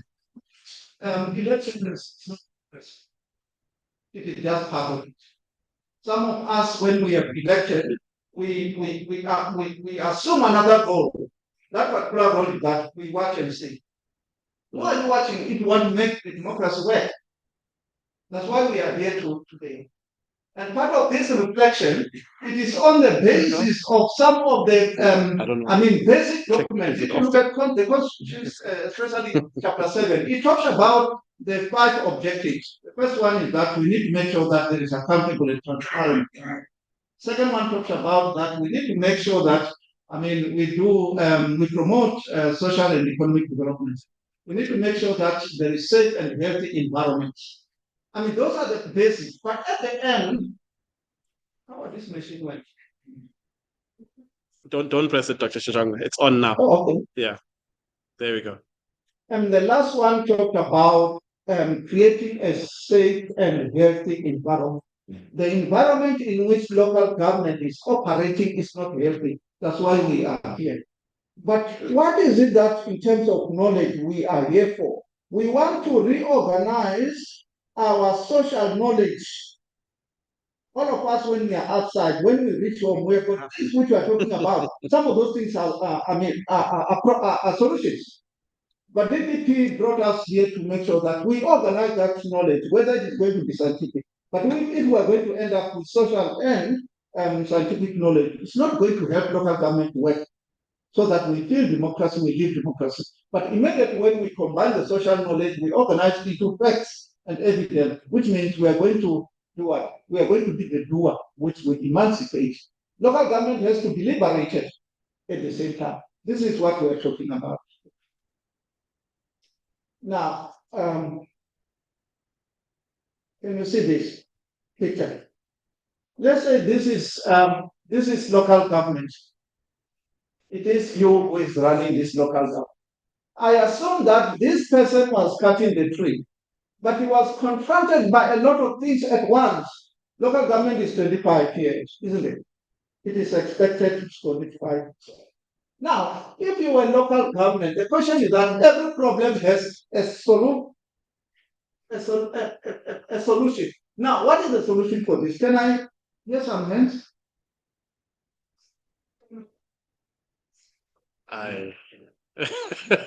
We are here to solve the problem. We are here to activate. We are here to educate ourselves. We are here as part of the mobilization. What is the solution? Okay. With what? Can I have a show there? It's just called by the okay. Must give up. There's no way to escape, which means you have given up.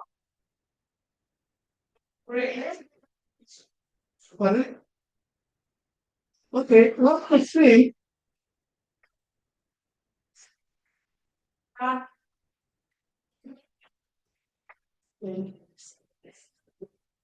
okay, guys.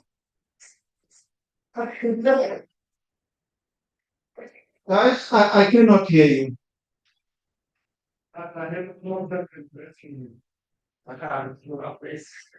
Wow. So you must wait for the helicopter. I never thought about that. How much is the helicopter to save this your municipality? Your municipality has been saved many times, many times. Remember that we have got debt of 92. The national government has saved the recovery of 56 billion. Local government is still in. Okay, guys, talk to me. And if you want to be part of local governance, which is working, there you are. Here is a lion, hungry. These guys also, they haven't eaten. They are just capturing some small fish. then they see you there. At least, if they can grab you, anger will disappear. But don't for now, yes, he's very anxious to get you. What is he holding? What's in his hand? What is in his hand? What is in the hand? The torch. Your torch. The torch. Okay, let's listen. Yes. When I think that's because it's carrying something. Yeah, it's a torch, I guess. It's a torch. Yeah. When my Nixon told me that a snake is very wise, it was referring to the snake. It was but it was too the lion to mind the attention of it's not times. Really? Because no one issues going forward. What you can do is to throw the torch to distract the crocodile. Throw the torch to the lion, so distract crocodile, they follow the lion, and then you can see what you can be. Nothing was it. Can feel outside because it's a tender as well. One that sounds of 1 million. 1 million to for you to solve that problem. Okay, I think that's it. No problem. The snake to the lion, they were using fighting, I jumped down that one. Okay, how are you can you fight it? On the head. Okay,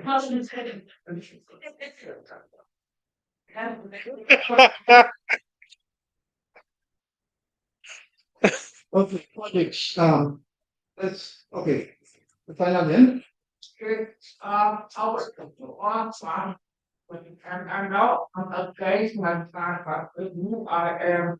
In the first thing, that's the fly leading the fly. How can you go if you actually knowing that it's animal is?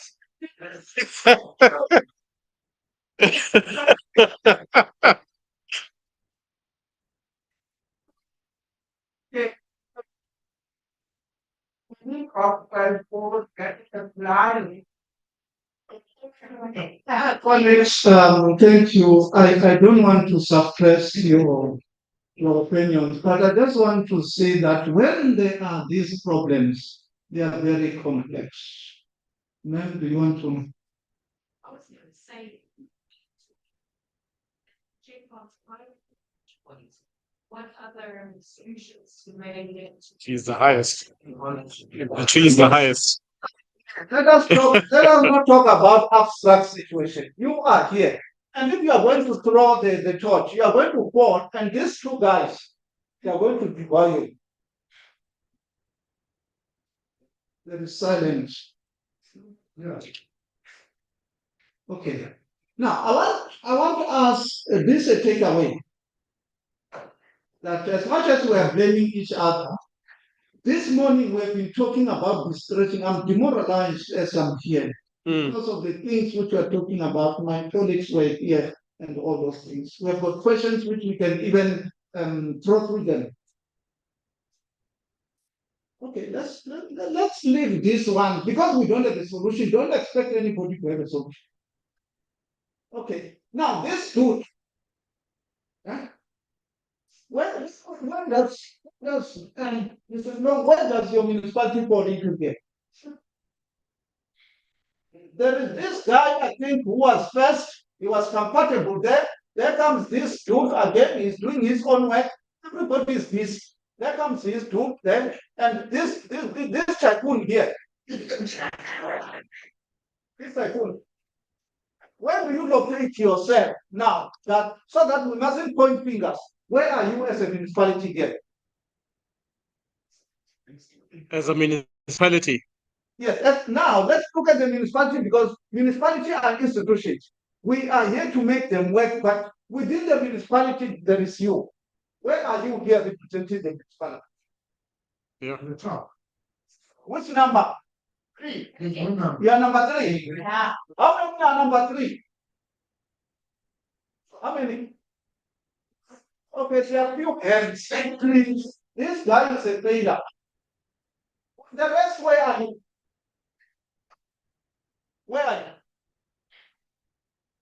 Number 3.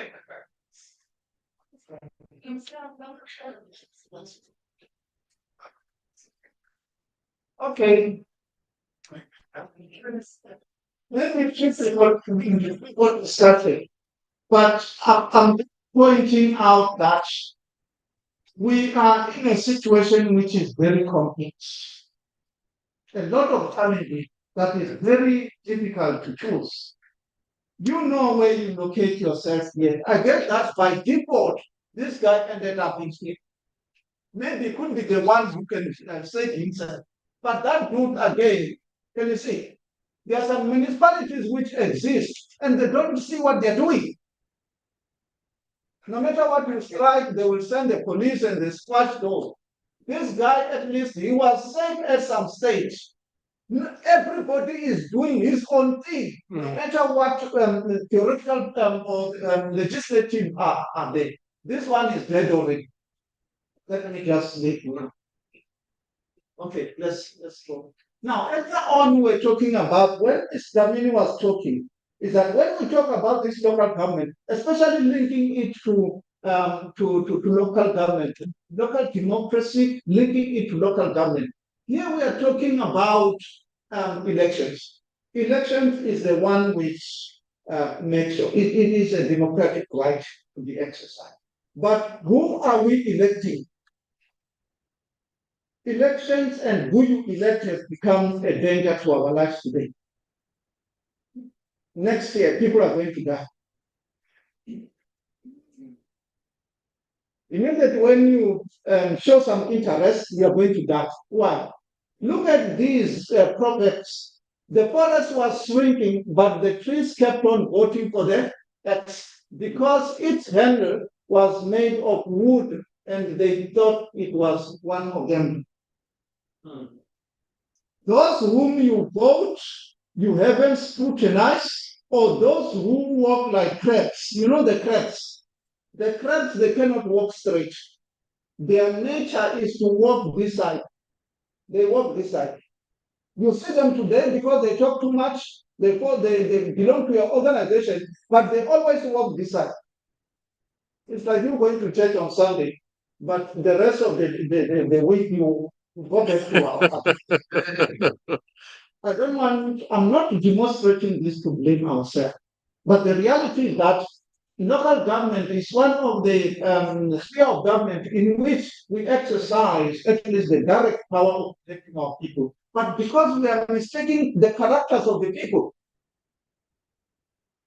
and the parties which we belong, there's no democracy without parties, remember. But what kind of parties are we looking at?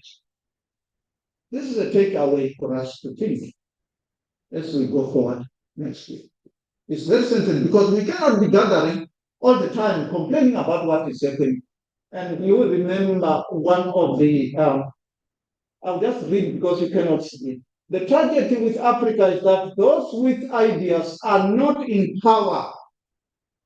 We are sitting here, you don't have power. You don't have the legislative power. Maybe few of us here, we have the legislative. Now, if the idea said that those with ideas, they don't have power, while those in power have no idea. When the people have a chance, they still vote for those with no ideas. Then it means we've got the tendency of voting under heads. And we want to change, we want change. That is the reality. I'm sorry to use the word dunderhead rather than to talk about people who have got the know-how of what is going on. From the very beginning, when I'm given that chair, I need to have some directive. And directive within democracy, it has to be steered through negotiations. But in those negotiations, they are going to delay the process of providing services. My party or as an individual, I'm not going to be seen as a holy person. Amen. Okay, let's go. Okay.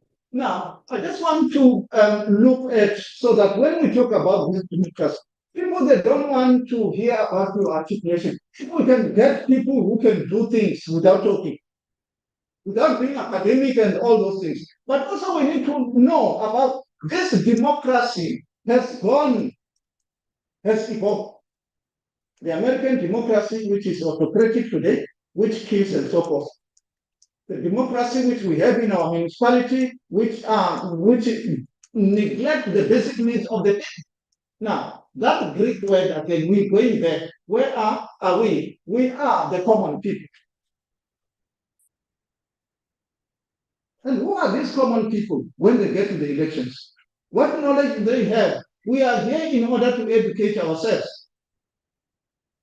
Every time when I'm in the gathering in which I learn something, I was learning from my colleagues here when they talked about this. We hear about audit, the audit report and all that. We don't even know. We hear about clean and unclean, qualified and what does that mean in reality? These guys are there. That information is very important. How do we use that particular information in order to claim our right as citizens?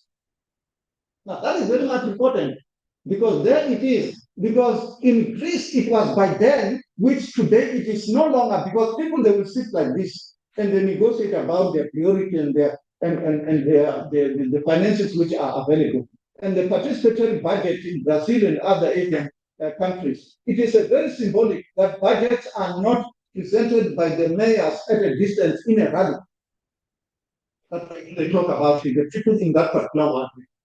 But that is very much important because we are talking about the system of self-government. Local municipalities, they are so much dependent. Without the equitable share, what is the future of local government?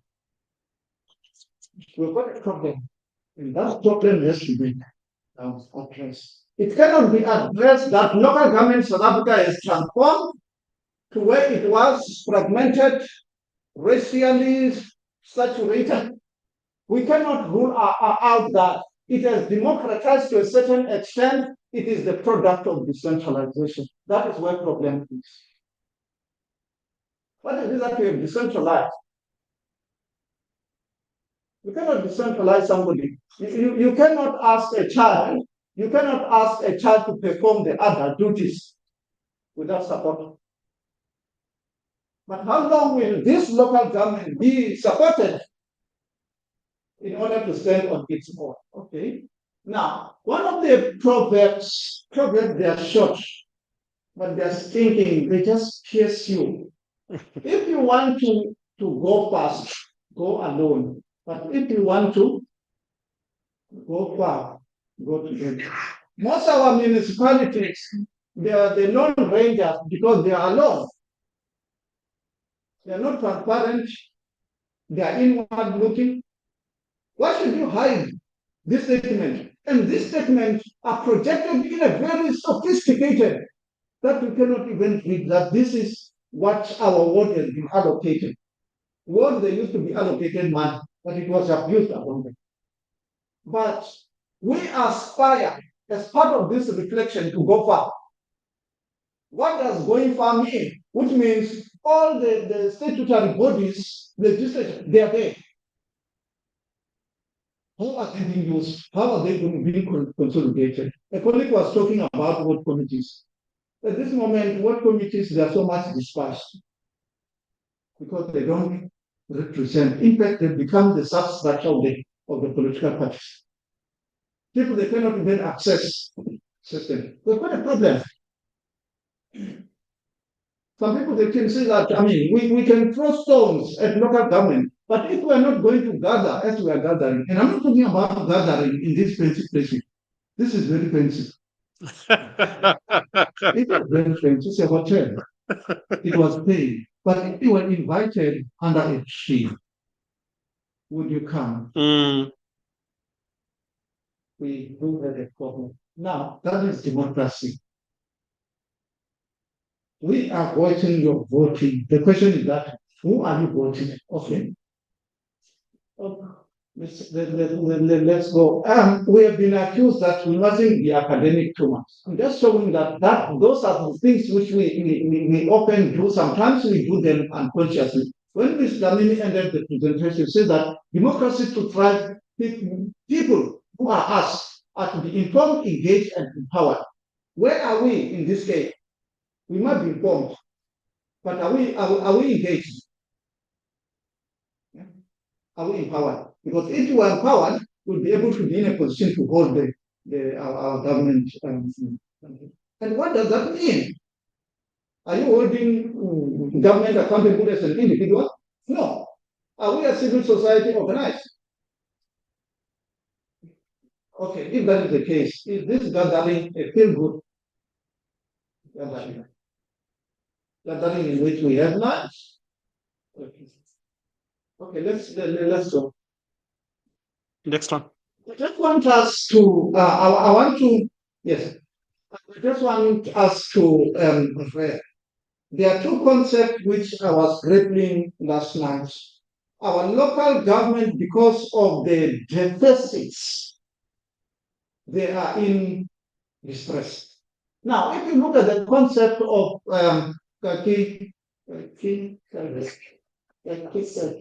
it's a Greek word. I thought this word does not exist in the dictionary. Because it is not, I mean, it means what it means. It means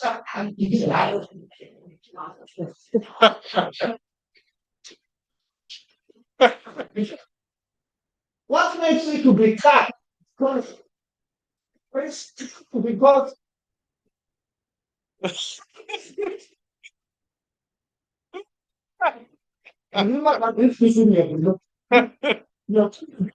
cut.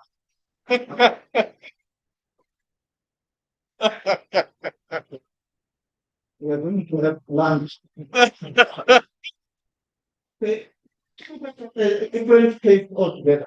Then our class said we are here committed. I didn't ask you whether you are a citizen, but I know that you've got an ID, isn't it? Because I will disqualify you. Because you've got an ID, you are a citizen because you've got an ID. More than that, they are the complainants. And the complainants are at Mazanga Commissioner. Now, the challenge which we do have, how do we transform, how do we confront that is autocracy to democracy? And you cannot do that with competent citizens. I'm talking about you and me. Incompetent. And you don't have to go to school. A colleague here was telling the truth. If the question of higher learning is to engage with knowledge, maybe we are not doing enough. But this is the gathering which makes democracy, which is capable of translating that back.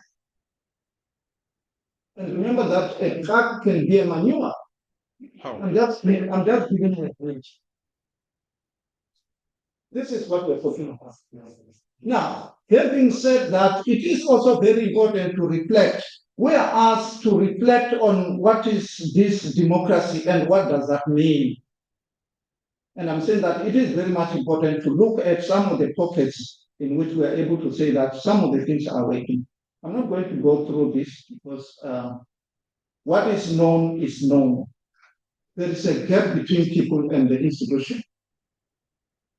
And that gap is growing on a daily basis, that you don't feel that you belong. Then I ask you, are you a citizen? That's the problem which we do have. And if you're reflecting on some of these things, the rampant corruption, I ask you a question, a direct question. Are you a thief? And I didn't ask you whether you go to the church or leadership. I didn't ask that because I know you go there. But I said that, are you a thief? And some of us wanted to feel good because, I mean, it's like, okay, I'm racing, I'm not what? But, I mean, the unseen circumstances reveal that you are not a thief because you were not caught. Municipality is a rot at this moment, not because of other people from another planet, because of you and me. Look at you now, you are going to drive. When you look at the roadblock, what do? You have already pocketed yourself. You have already arranged some money on the side because you know these guys, what they want. Are you a thief? What a thief. citizens are in a state of despondency. The element of trust is no longer there. It is like we are in a tug of war. There's no trust.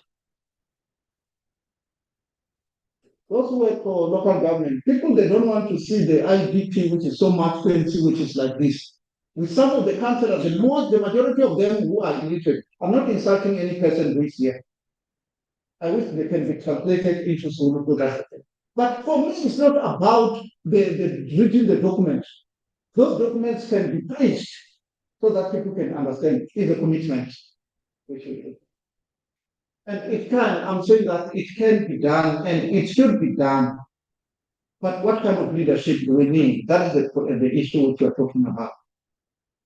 When the MEC talks about that, the challenges which we do have, they overweigh the success, which means we do have a problem. And this problem has to be addressed as of now, so that way forward, we are able to say that we have got a task of building a strong and ethical leadership, and it's not going to come from the tree. Some of us here, we are leaders in our own organization. How are we leading? Remember that you are not injected to be a leader. It grows. In the institution of higher learning, students, if they rig elections, don't expect them, they won't rig when they reach government. That's why we've got Majanga Commission. Who wants to be in Majanga Commission? As an evidence leader. Nobody wants to be there because common minister said that, oh, they've got a smaller young. Let us not blab each other about multiplying the gatherings without action. We are from the institutions here. No one here is needed in government. There are people there. But how do we make sure that we oil our institutions so that they can do what it's supposed to do? So that when the mayor of a particular municipality says that this is my territory, it's not his territory because the public servant, because people they care. You are not going to repair a road. I'm not saying that you must repair a road. When the road you cannot drag in, what do? You put the stones there or whatever in the road areas especially. Because we are concerned you cannot then go further, which means in our lives we cannot go further unless we make sure that our municipalities are in order. This is what we are talking about today. How many people still want to send a friend to propose again?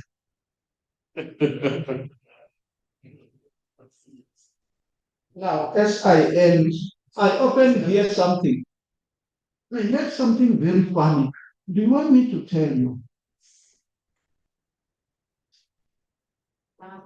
Yes. A police manager saying that the police station needs protection. I fainted. Thank you very much.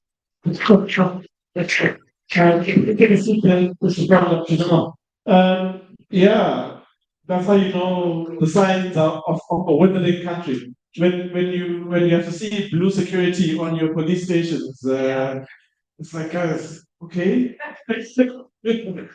They need private security in order to protect them, but they are actually protecting us. Okay, interesting. Thank you very much, colleagues. Can we take a few hands towards closing? Both questions and comments. I'll take just maybe 5 at the most towards the 2 speakers, so that we can wrap up. There's a hand. Yes, Mr. Atkins. Yes, I remember you. Mr. Bola, Nomzana from Mumba. And then I'm more than happy to take hands from females as well.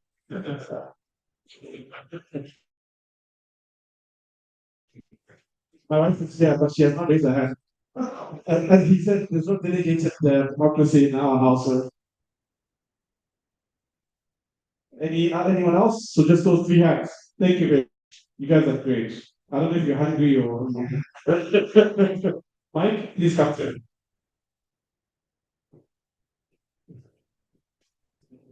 I'm Mike Atkins. I look at electoral integrity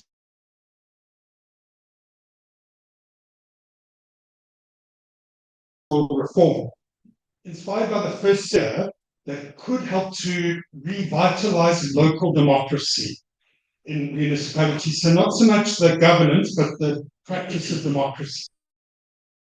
So you notice how there's quite a fuss around by-elections and wards, but not so much in the main local government election.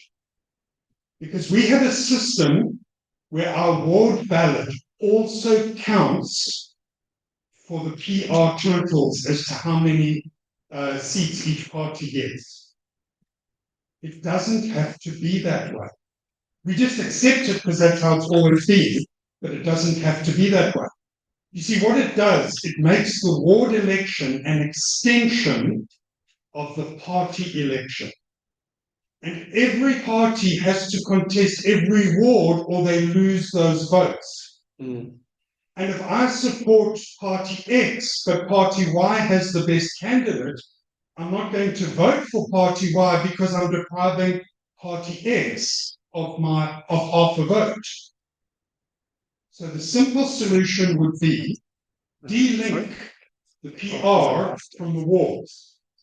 The first consequence, there would only be 5 or 6 or 7 candidates in each ward election, like we have in by-election. So by-election, sometimes the small parties contest to test the waters. But most of the small parties, well, they're not going to win, so what's the point? So you then get in ward elections 5 or 6 candidates where the focus is on the candidate more than the party. And every one of those candidates, there's a bunch of other little parties whose votes are up for grabs in that ward election. So if my party is not standing, I'm looking for the best candidate. You could increase the quality of your ward candidates. Now, in many places, ward councillors do a great job. Even some PR councillors go out and do their community work excellently. But you could increase the quality of ward candidates. That would, in general, increase the quality of ward councillors. It would make a bigger connection between the community and their ward candidates and hence ward councillor. It's a simple thing, it would be easy to do, but it could change the nature of the relationship between the voters and the ward councillors. Thank you very much, Mike. And as Mike knows, we unfortunately exist in a precarious environment where the same people who we're trying to legislate against are the ones who are making the legislation themselves. So we have to trust them to do the right thing, of course, through our lobbying and advocacy. But the pressure, they seem to resist it somewhat to it. Avin? Thank you, Brian. I'm Avin Bola, to just encompass what I'm seen as a local government reform specialist and a government specialist. Internet search will just demonstrate all that. So essentially you say Google me. I'm also now a permanent public representative of the National Council of Provinces for Public Service Skills. Okay, so this is more directed to the MEC, but it also encompasses public participation. First of all, the MEC has not come back to all civil society on Section 159 intervention, where Mike Sutcliffe and Subisi got paid a fantastic amount for that. That process has not been finalized. Secondly, regarding the budget, I single-handedly took on the municipality. On the evening of 29th of April, I was engaging with the senior management on email up to 9 o'clock at night. I put them on notice that them closing the participation process on the 30th of April was legally flawed because the mayor was carrying on until 17th of May with the roadshows. I cited the case with Mossel Bay, and they then extended the period to 17th of May. I then reported the matter to COPTA, and I want the Reverend to account for that, because they come back to me 3 months later, and all they say is that the city manager has responded. So in this country now, the guilty person can send an affidavit citing that they are innocent. So I even told them, look, do not come and insult us. There are people here who know more than you, because it was a doctor that responded. And yes, there are people who have just got certification and don't know what they're doing. So I've now petitioned the Parliamentary Portfolio Committee, because I said, do not look at the expiration of time to say that you have to force the budget to be implemented. So essentially, the MEC's office and the Metro are colluding at the expense of the ratepayers. And they're talking about clean governance and giving them certificates of good administration that doesn't exist. Okay, then thirdly, I petitioned the municipality in October last year about the pensioners' Xmas vouchers. That's going to come up for discussion again. The MEC's office acknowledged it on the 16th of November, the national minister on the 18th of November, and up to now nothing has happened. So I then petitioned the Parliamentary Portfolio Committee on Tuesday.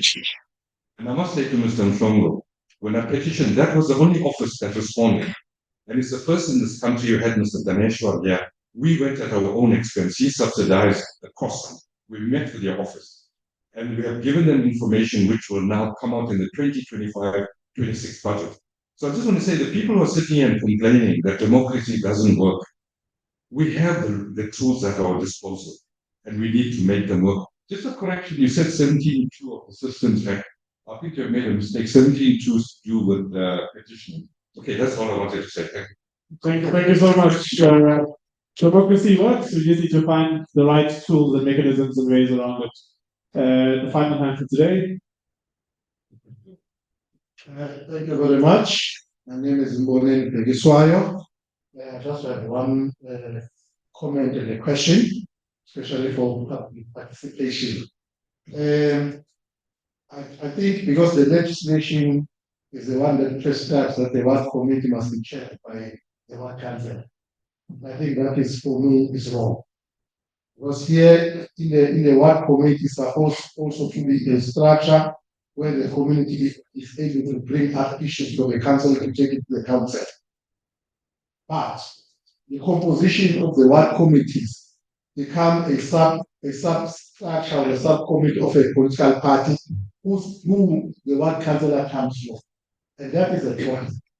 Then the other people, whenever they want to bring issues into the Ward committee, those issues get defeated, they don't even get into the agenda because they do not appeal to the constituency of the Ward council. You can't have a situation where a Ward committee is comprised of 9, it is 9 members, if not 10, excluding the council of a Ward committee, all of them coming from one VT in a ward that has got 5 VTs. Yeah. So it means, therefore, only 10% of the population of the ward is able to decide for 100 people of the ward because they are there. Number 2, whenever you publicize the election of the ward committees, you choose the venue that is not accessible to the majority of the people in the ward. The venue normally happens to be a venue where the councillor lives. It becomes accessible to those people that are closer to the councillor, and the times. The times are not convenient for many people of the ward to attend that meeting. Yes, the third, which is the last one, the councillor influences those people that come into that meeting in the main. The people that attend the community meeting, the public meeting that is going to elect the council, the ward committee, normally are attended by members of the party where the councillor comes from.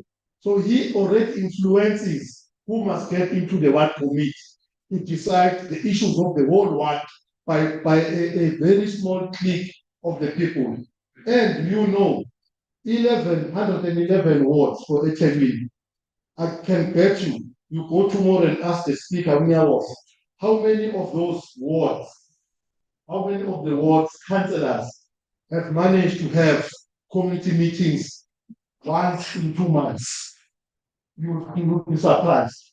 I'm not surprised with what you showed us there.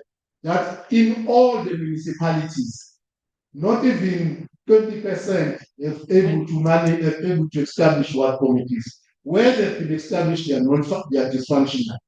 I think we just need to find a way of making sure that how do we make sure that the ward committees become really the center of the ward community to be able to drive community issues other than the councillor using the ward committee to further his political ambitions. Thank you. Thank you very much. And the allegations of cooking of reports, because when it comes to reports, and especially now with the rise of AI, it's easy to just say edit this date, add this issue for spies, then the things look different. But other than that, thank you very much for your presentations, both Doctor and I want to say perhaps respond to some of the questions, but also some closing remarks as you come to a close. Governor. Yeah, Tulu. Yeah, please, one. Yeah, Jabula was not as speaker. You're talking from experience. Who goes to say cook? No. No, I'm joking. With what happened in other wards. Yeah, yeah. But unfortunately, that one cannot be in our space, in my space, person. What I know is that we are doing it the way it's supposed to be done. Although I'm not saying we are that good, but if we are out of the chain, we get said. Maybe it happened as they are maybe because here are the municipality which is managing. Some of that can be it going off fast doing it. We know we are managing this, and it's easy for us to know that the people have not had any meeting because it's a very small municipality. Mr. Noma, if I may ask, whose responsibility is it between the administrator and the councillor, for instance, in choosing a venue, in choosing a date and a time? Is it a shared responsibility, or is it just something the councillor comes and tells municipality, I would like to host this in conjunction with the speaker, of course? But and then what's the role of the participation units? Is it just mobilizing through loud hailing, or are there other responsibilities so that we know where to lay the blame? In our case, Mr. there is an election committee that is elected whenever we have to have the election in the Senate, whereby the speaker is the one who is talking to those members and chairs. So he's the one we are in an agreement with the members who are sitting in the committee, knowing these places that we are to visit. So the ward councillor does not have any service in our. So that is what I can say. Empathy, not category. Yes, empathy. And just another thing, what committee members are to be chaired in the ward, as far as we know, and the whole of the game. We are 10 members in the ward. And all those members, we don't say that they are working. They are not working. It's a voluntary work that they are doing. They are getting stipend. So how do they get the stipend? They get the stipend after showing the attendance register that they have been there because it is an out-of-pocket expense. So that is how we reinvest them after attending the meeting. So we don't say they are working because, and it's a pity, we even say how much we are giving them because it's not a salary. Yeah. Stipend. Yeah. Yeah. Do ward committee members still qualify for the COVID grants, the 350, 370 now? Not in our case, it has not budget. Oh, okay. So if you're a ward committee member, you don't get the 350. No. They may get it. You don't know from your side because it's a stipend. That's what I'm trying to. I guess the people getting money sometimes it's going to so by like you know. Thank you very much. Dr. Chichanga, firstly, my humble apologies as a program director for leaving you to the end. Yeah, we just had challenges with managing I apologize sincerely for that. But Dr. Chichanga didn't do half of his slides because of where we are in terms of the program, but I appreciate you coming nonetheless and your contribution to the program. Do you have any final remarks you want to share? Colleagues, when you rate yourself, have you been good? Colleagues, in this context in which things they are working and things are not working, let us distance ourselves from tracing the path of life. Which means let us not collaborate amongst the people whom the taxpayers' money, whether you are working or not working, they're supposed to do. Which means the take home is about getting the mechanism of making sure that those whom we have elected, they get work. And this is not an easy one. Yeah. Thank you very much, Dr. Chichonga. Can you give them a round of applause, please, for your presentation of participation? May I ask, as we move to lunch, that I want to check, has everyone filled in the register? If everyone has filled in the register, please make sure. I want to take this off so that I can show it. So please make sure that you have this tag as you move towards the back. So Raksha was going to be giving you the food for lunch. We have at the moment, if you check on our QR app, which is the primary platform that we advertise any of our events. On Tuesday, we're hosting collaboratively with the Afrobarometer, the Institute for Justice and Reconciliation, the determination of the latest survey that they conducted in South Africa.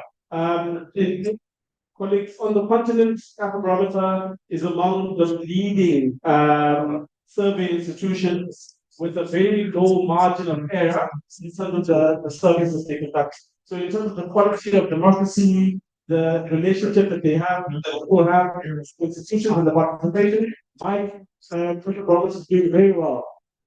So please make sure that if you are interested in that event, you RSVP by tomorrow. And Friday is the latest. And then we can accept RSVPs. Check on our Blue app. The venue is the Edward Hotel, 9:30 to 12. Very short program. So yeah, it's just their determination and a short discussion about the results, and then we're done for the day. It's not our event, I mean, so we're not the one that truncated the time. Just so. Please make sure that you go with your tag to Suraksha at the back. Travel safely. Lunch is downstairs. Thank you very much for participating. Thank you to the ANC. Thank you to one of our speakers for participating.